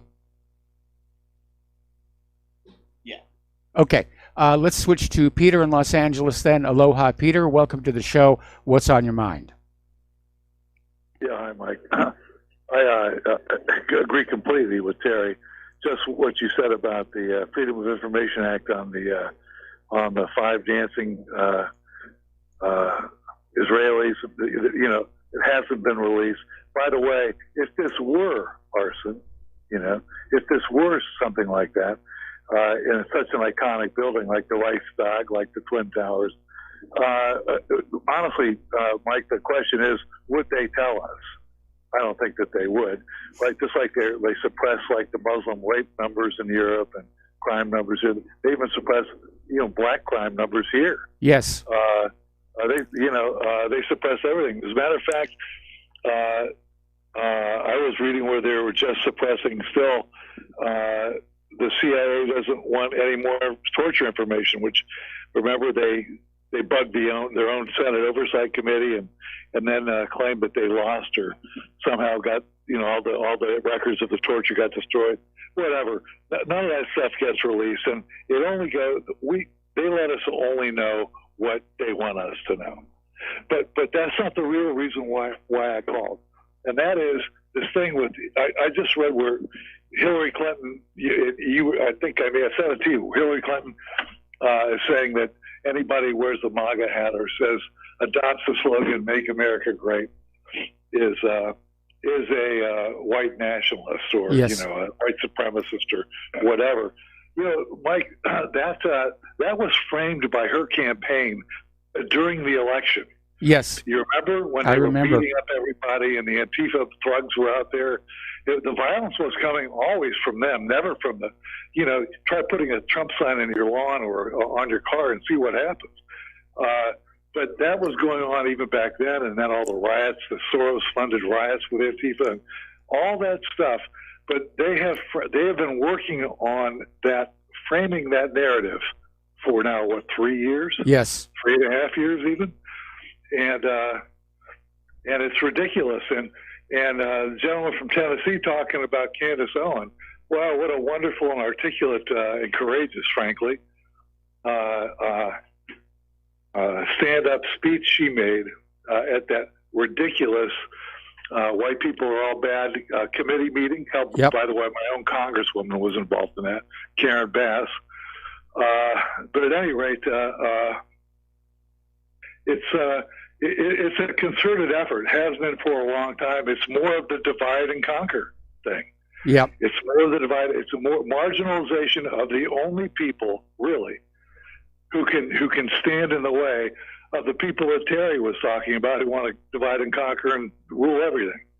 The only people that can do that are basically the 68 or 70% of the population in the United States and the Europeans, educated, people with a technological society can stand in their way.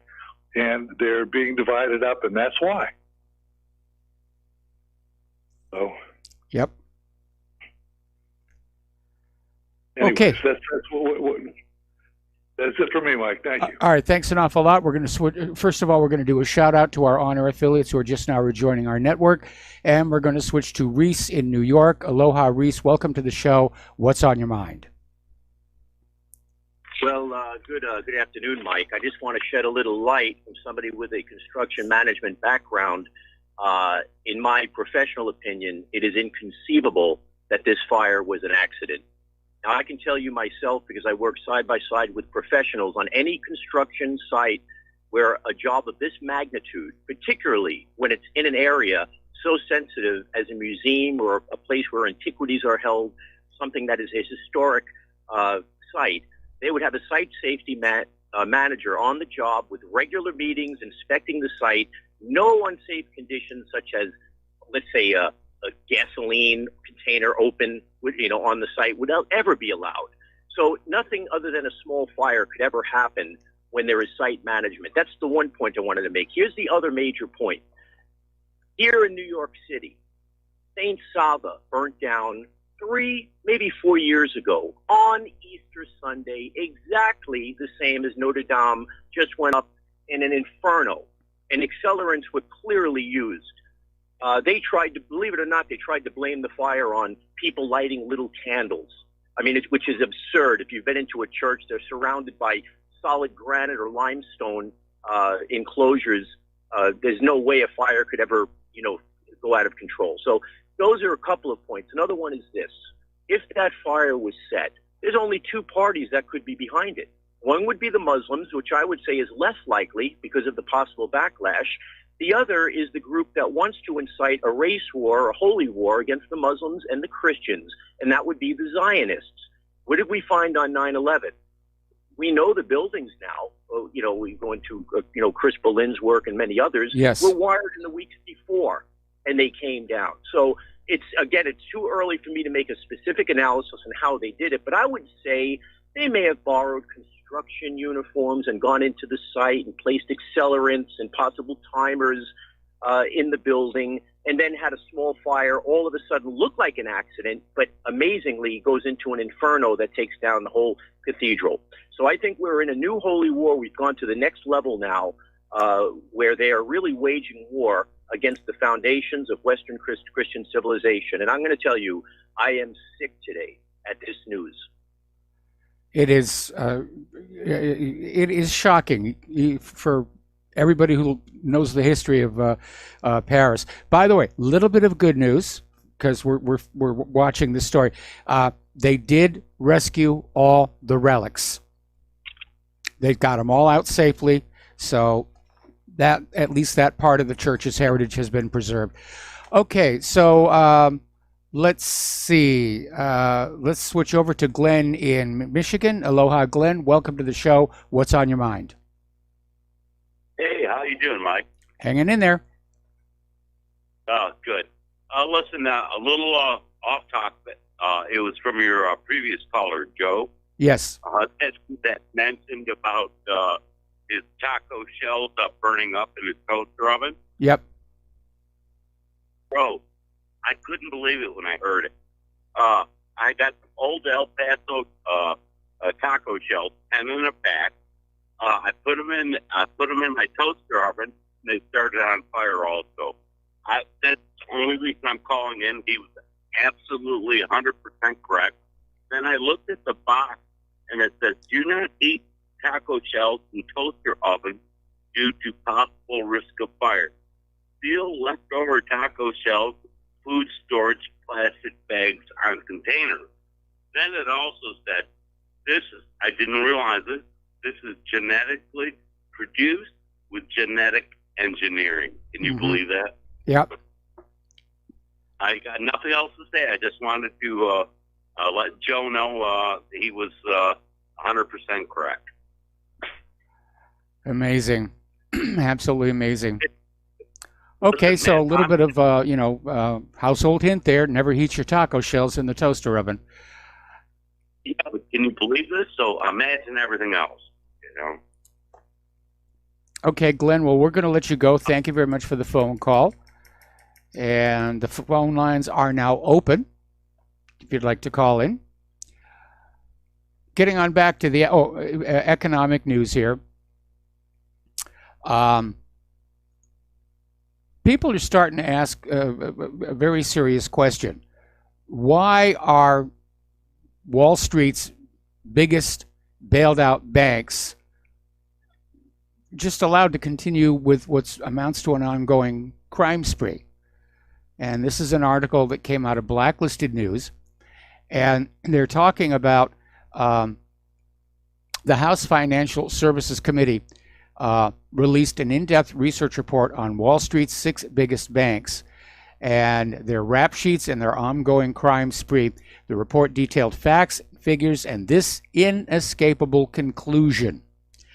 The 6 Wall Street mega banks have engaged in and continue to engage in a crime spree that spans the violation of almost every law and rule imaginable.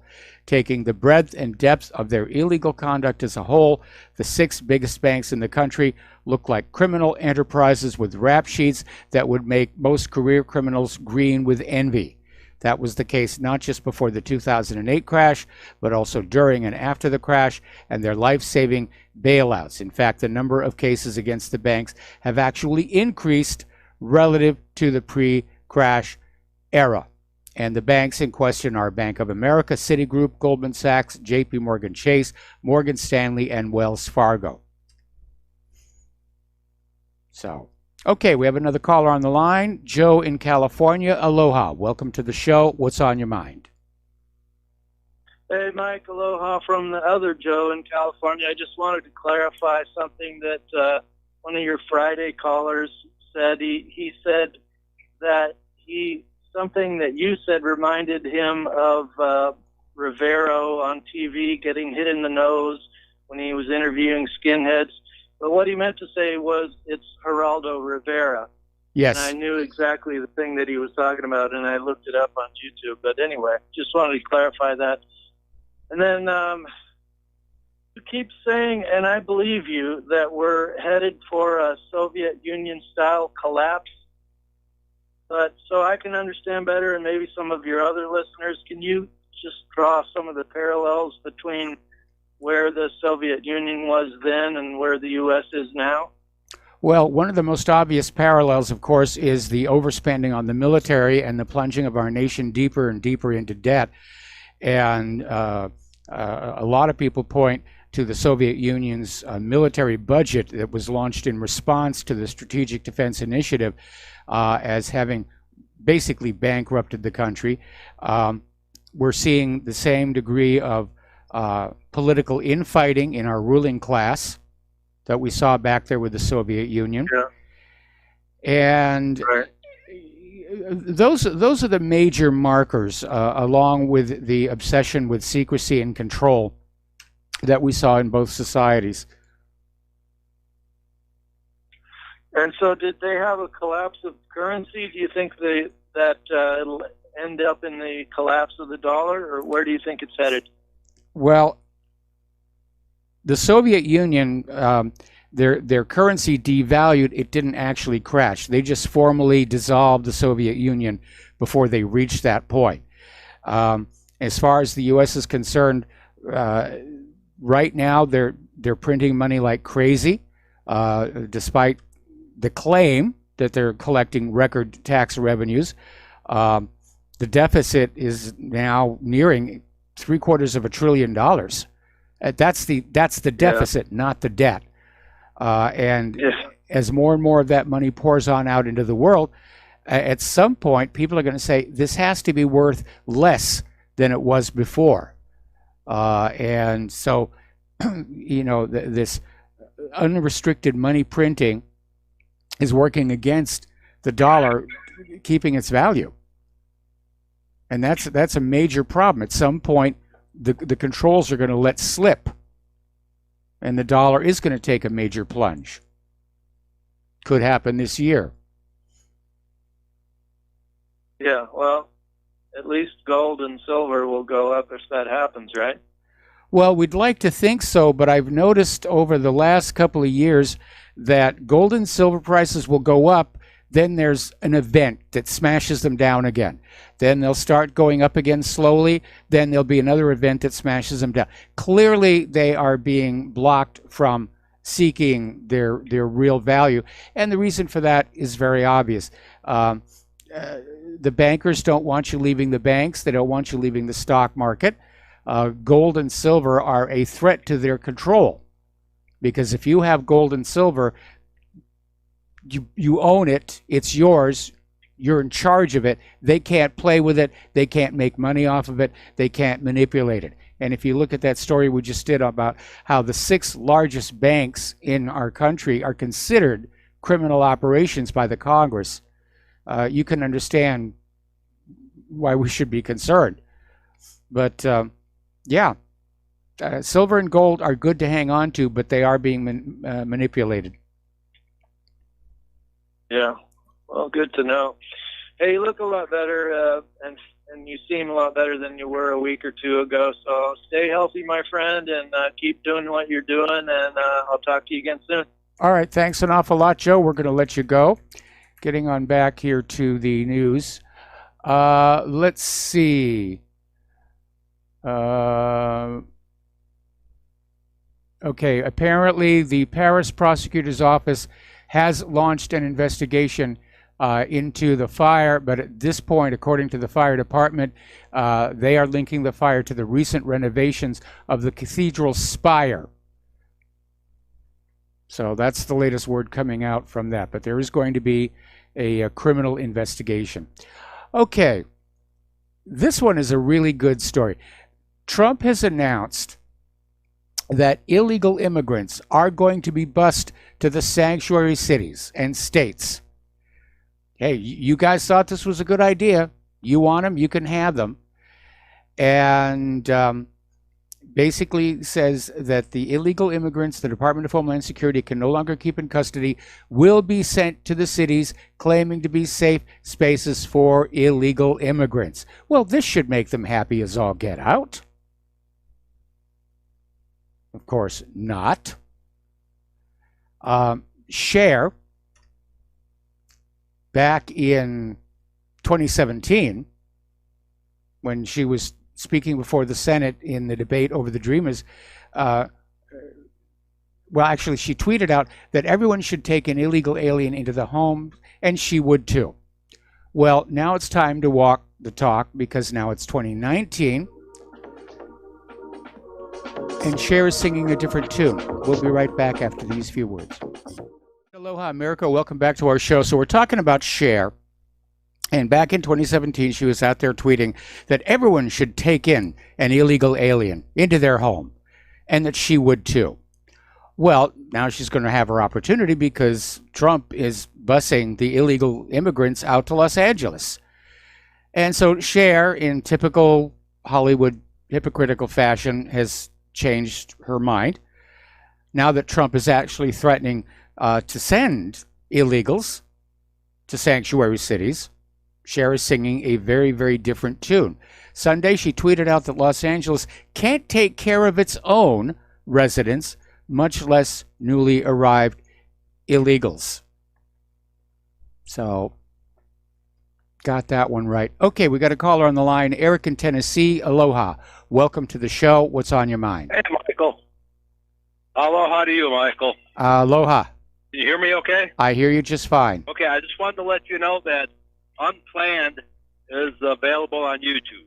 I know I'd rather pay for it, but I didn't want to go to the theater, so I watched it on YouTube today, and it's well worth the watch. Okay, good. That's good to know, because I know it's not getting a wide release in the theater system, but if you can watch it on YouTube, yes, It's there. Absolutely. I understand it's a very powerful Yeah, the movie. I other- haven't seen it yet. It's very, very good. I watched it today, and I broke down crying a couple of times. It's amazing. The other point I wanted to bring up was Bitcoin. You said they passed a law in Hawaii making Bitcoin illegal? Cryptocurrencies are illegal here in Hawaii. All cryptos are illegal in Hawaii? Yeah, I forget the exact wording on the law, but it just sort of came and went in the legislature, and there were concern. I guess the concern was the difficulty in tracking it and taxing it. Well, that's exactly the purpose for it. It's unregulated, and nobody can really regulate it. That's the beauty of it. I guess the regulators didn't like that.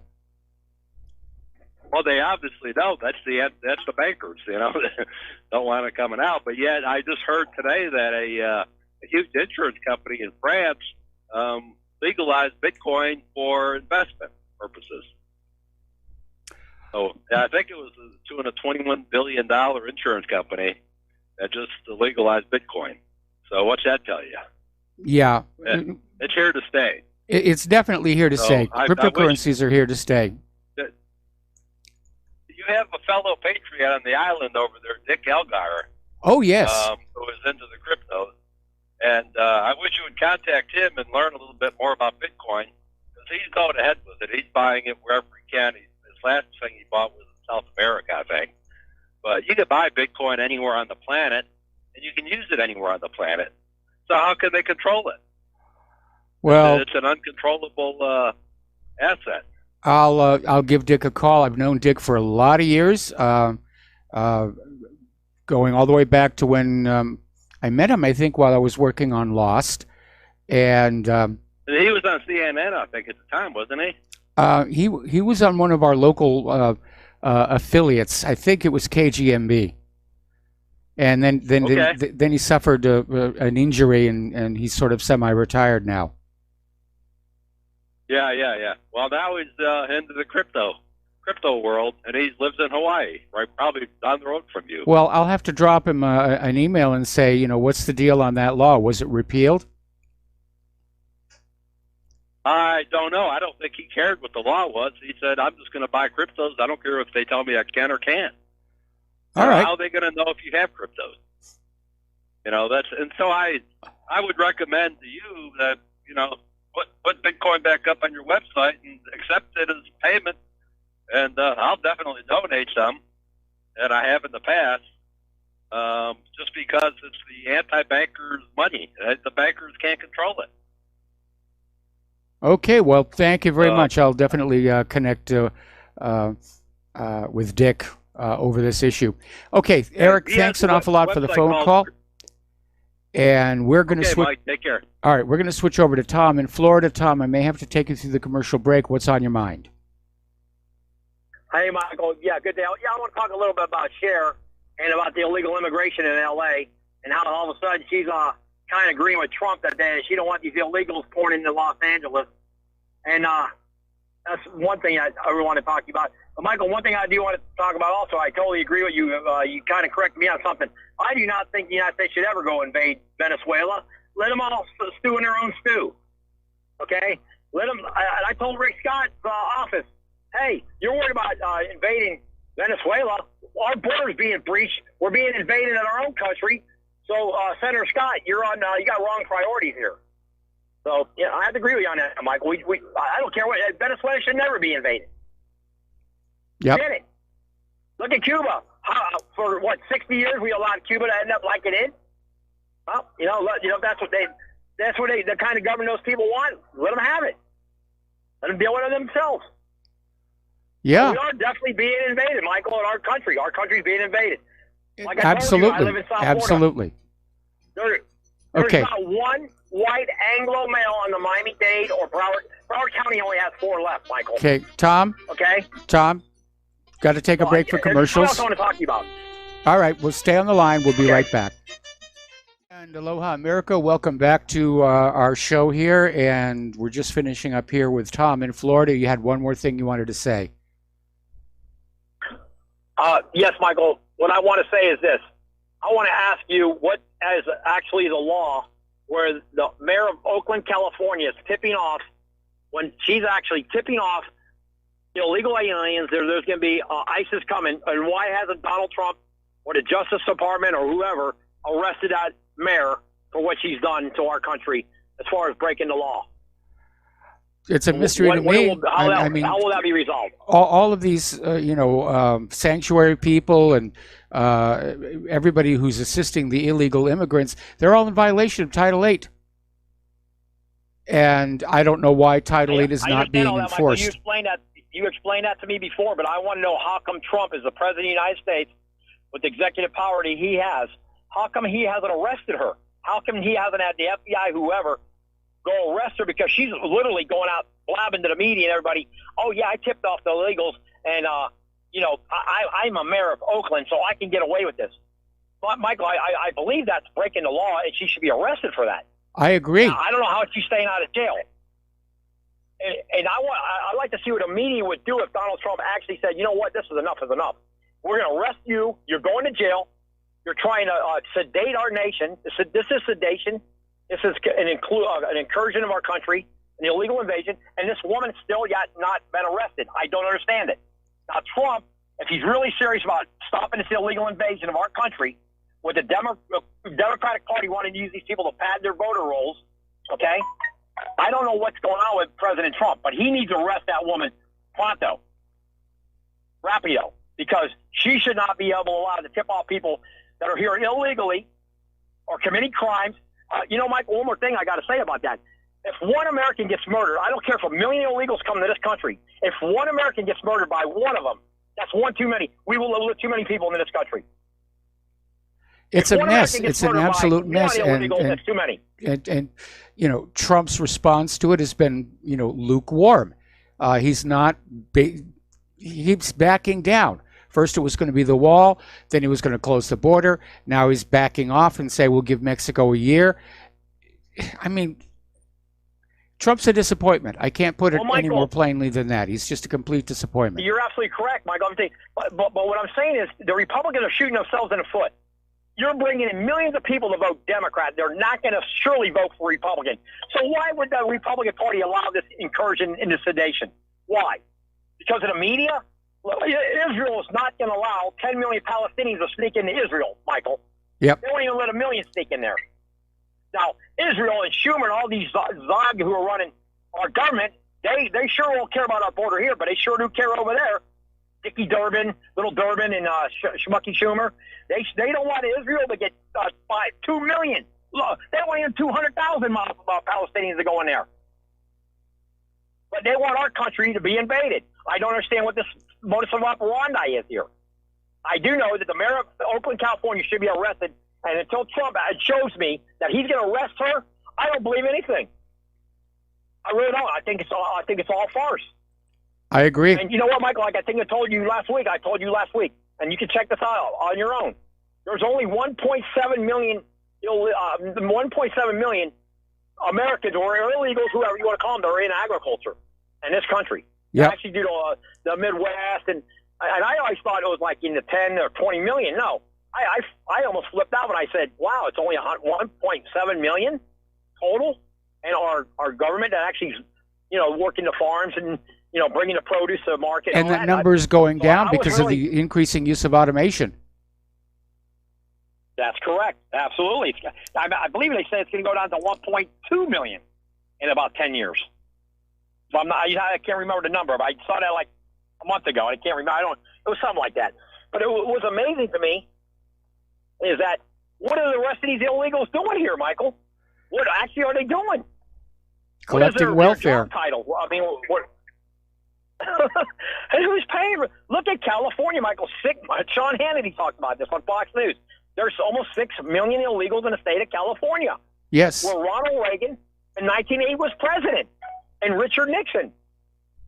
Now you can't get almost a dog catcher if you're a Republican elected. So, this to me is just amazing, mind-boggling that President Trump, and I guess he's trying to do the right thing on immigration, he's not done enough.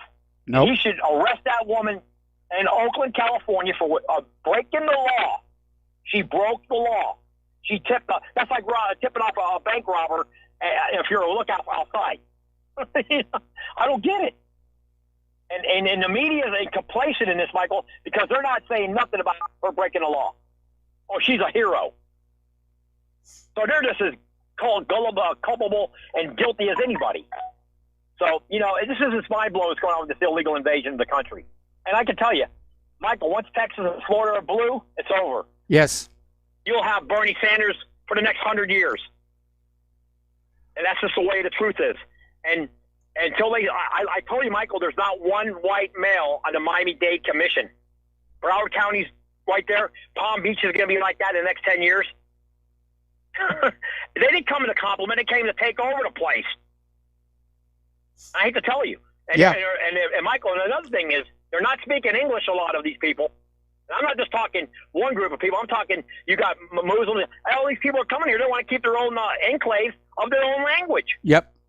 It's not like the Italians, the Poles, the Swedes, the Danes. When they came here, well, you wouldn't know. It was like with the Statue of Liberty through Ellis Island. They integrated. They had asylum and become American. Exactly. They became Americans, proud Americans who, like Teddy Roosevelt said, you only can have a nation if you only have one common language. That's in Teddy Roosevelt's papers that I read. Teddy Roosevelt, the Rough Rider, said if we don't have a nation that speaks one common language, we don't have a nation at all. Yes. And that, Trump should be talking about that at his rallies. Okay, we got a country now that's being balkanized. It's like, what was the Balkan Wars? Croatia and all that. That's what's happening here. We don't have a country that's saying, okay, we're embracing English as the official language. No, it's not happening. Matter of fact, you got like 10 radio stations down here compared to 2 in English. Yep. And the TV stations are the same thing all over L.A. Who's allowed that, Michael? Who's allowed that? The Republican Party? The Democrats? Who? That's like in Israel. Do you think the Israeli government will allow 50 different dialects of Arabic to go into Israel, start speaking all their languages, and kick Hebrew out, or what do they use? Yiddish, whatever language they got over there? They're not going to allow that. Absolutely not. So, like I said, Michael, I thank you for taking the time to listen to me out. I know I've been a little bit too much at times. I get very emotional about because when I look about that, what that mayor did in Oakland, that really blows me away. How she got away with this. If Apparently. that would have been the opposite and the Democrats were real, it's just so unbelievable. Michael, like you say, these Republicans like Rick Scott, we got to go invade Venezuela. We got to use. No, Mr. Scott, you defend your borders and take all the crap that we got in our own country and get them back over and send them to Venezuela or send them to Argentina or one of those countries down there. Why are they coming here? They should be going down there where they already got the common language. They're coming up here because they think they're going to get free stuff. Of course. They want the welfare food stamps and Section 8 housing and cars. Again, Michael, I think I told you last week, when I went to Cuba, 1 out of 100 people own a car over there. If that. And if they can get gas to put in the car. Well, that's thanks to the to the United States embargo. That's correct. That is absolutely correct. Now, what's perplexing about Venezuela, you can get gas there for still cheap as like 8 cents a gallon, but there's no food to eat. So I don't understand that one. But you can get a gallon of gas for like 8 cents American pennies for a gallon of gas in Venezuela. So it's just crazy. It's really crazy. So I think right now, until I see Trump really do a major move on immigration with arresting these Democrats or whoever, rhinos, whoever, leadership, mayors, I don't think nothing's going to happen. Really don't. Yep. And look at Chicago, Michael. That lady, the mayor, the new lady, what's her name? Lightfoot or Bigfoot or whatever her name is. I think it's Lightfoot, isn't it? The mayor of Chicago. Well, Lightfoot saying bring all the illegals here. Well, you know what, Trump? To send them all over there. Send them to Chicago. Send them to L.A. Cher's having a fit about it. Did you see Cher's interview today? Yeah. Well, I read about it, and yeah, it's a complete reversal from her policy of just 2 years ago. Everyone should take an illegal immigrant into their home. I'll take one into mine. Never happened. These people have all become NIMBYs. Not in my backyard. Well, Michael, I don't know if you know this. You know how much Nancy Pelosi's worth? I forget off the top of my head, but it's a lot. She's worth $45 million. Okay. And her husband, I think, is worth she's worth $45 million with assets and all that. They had a thing on her. I was on this website I was looking at, and the husband's even worth. He's worth multiple hundred. He's worth over $100 million. The husband. Yes. Pelosi's husband. So you know what? Why don't they take all those illegals and ship them right up there in San Francisco in her neighborhood? Well, it's kind of interesting. Food they want for 10 years. James Woods tweeted on out that Donald Trump just got Pelosi to admit she doesn't want migrants in her sanctuary city. It was like, we've got to have these sanctuary cities, elsewhere. We want the illegal immigrants to come on in here and vote Democratic, just not in my neighborhood. And it's incredible. Yep. Maxine Waters is another one, Michael. Yep. This is crazy. But like I said, until I see Trump, well, hopefully next week or so, he'll do some of that mayor in Oakland. I hear maybe a little rumor. Something could happen with that because she did break the law. Until that law is enforced, that he's the executive, the president of the United States, and he says, go arrest her because she broke the law on immigration, nothing's going to get done. And this senator we got down here, I voted for Scott. I wish I kind of did now because I think he's being a nitwit saying, oh, we got to go invade Venezuela. No, we don't need to invade Venezuela. We need to defend our borders with the military, Mr. Scott. Yes. Absolutely. We don't need to go to Venezuela and take care of that. Let them. They voted for that guy Maduro. Let them keep him. Let them take them out of themselves. However they're going to do it. Yeah, I mean, it was their choice. Maduro's the legitimately elected president of the country, and what can I tell you? Anyway, listen, Tom. You're right. Yeah, I got to let you go. We're running out. We're running out of time here. Thank you, Michael. All right, thank you. Apparently, getting on back to Notre Dame, the reason the fire was as large as it was, apparently there was an internal wooden framework that amounted to something like 52 acres of wood. It was known as the forest, and there was concern because of its age and how dry it was that it could be a potential fire hazard, as well it proved to be. But apparently the entire frame of the cathedral is made from this timber. 1,300 trees were used for the construction of its beams, and that's why it burned as hot and intense as it did. Okay, let's go to James in Sacramento. Aloha, James. Welcome to the show. What's on your mind? Yeah, Michael, I just was catching up on your program, and I was that guy who was talking about the immigration stuff. And, one of the things, you've talked about Operation Wetback before. Yes. And one of the things a lot of people don't realize is that Operation Wetback, at least as far as I know from my stepdad that was very, very good on history, he was, talking about how when they interned all of the Japanese, and then they also, with the war going on, there was a lot of the Americans that used to pick fruit and to work the fields. And so there was nobody there to pick the fruit and work the fields. And so they allowed the Mexicans to come up as migrant farm workers.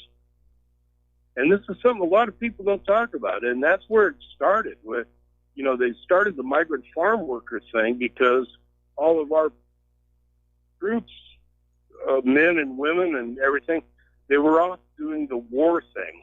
Yep. And then all the Japanese, and you got to remember the Japanese used to own a lot of the farms in California. I don't know about the other areas, but I know California used to be owned by quite a few Japanese Americans. And so once the migrant farm workers started coming up, and then the war got over, and then they were trying to kick them out, but they had already established themselves as the migrant farm workers. So it's a complicated thing. It's not really that easy to understand, but it's something that people really need to understand is that it started because of the damn war. I understand that, but the war is over and done with. Farm harvesting is now done mostly by machine, and the people who are behind this open borders idea, whether they're the globalists or they just want democratic voters, it's bad for our country. And you're starting to see where people who were out there pushing for the open borders agenda, like Cher, now that they're having to deal with it themselves, they're saying, no. And Cher is absolutely right. Los Angeles cannot take care of its current citizenry, let alone bringing in more illegal immigrants. Exactly, but where do you think, what's his name? Well, what was that Mexican farm worker that made a name for himself? I can't remember his name right now. Cesar Chavez. Cesar Chavez, that's it, yeah. You know, I mean, how do you think he got so popular? You know, and it was because we had this huge migrant farm worker that was allowed to be in America because of the war. See, that's something that a lot of people don't realize, is that we didn't have anybody to pick the fruits and the vegetables in the farm and the you know, out in the fields, you know. So we wanted the Mexicans to come up and do that. Yeah, you already said that. Anyway, listen, we're going to have to let you go now. We got to take. I'm trying to make a statement that people don't remember that's where it all started. Okay, well, James, we're going to have to let you go. We got to take a break for commercials. We're going to be back with the last segment of our program. Well, thank you. After these few words. And aloha, America. Welcome back to our show here. And apparently a listener called in to remind us all about the Zoot Suit riots as part of the history of Mexican-American immigrants. And, yeah, you can do a web search on that. But this took place in 1943 and basically was a series of clashes between U.S. servicemen, off-duty police officers against the young Latinos and other minorities. So let's get on back here. Now, the Border Patrol Union president says it's absolutely legal to drop illegals in sanctuary cities. So, National Border Patrol Council President Brandon Judd says that, yeah, the federal government can just transport illegal immigrants to the sanctuary cities. And Trump finally got himself a really good idea because he's showing up the immigration people for the hypocrites that they are. They wanted a sanctuary city full of illegal immigrants. They're about to get one. Now, we talked about this last week, but it bears mentioning again.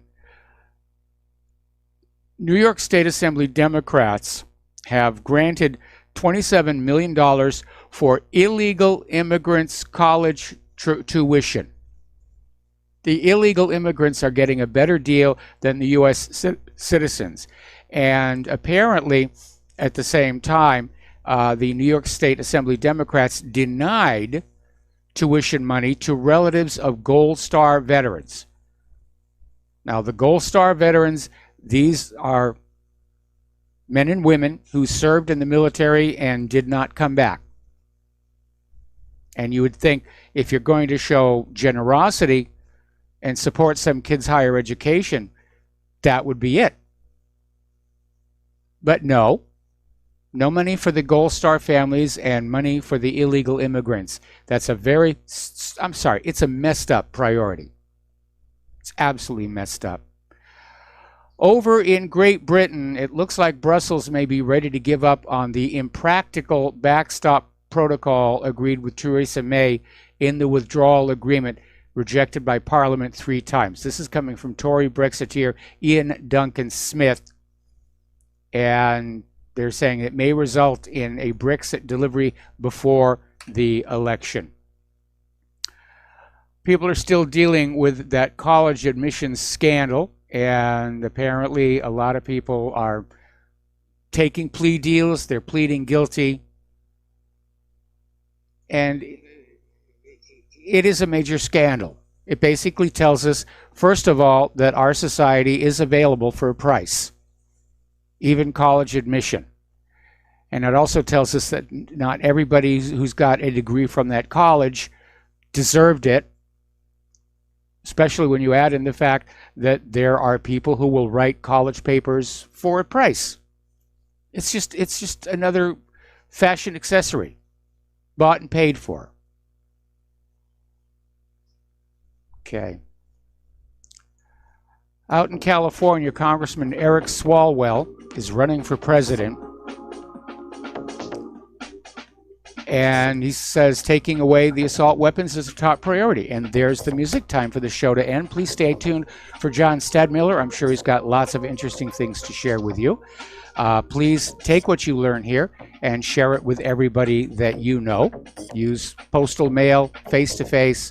Forget social media. They're absolutely in a lockdown mode. So please donate to Republic Broadcasting. Please donate to whatreallyhappened.com. We'll be back tomorrow. Aloha, America.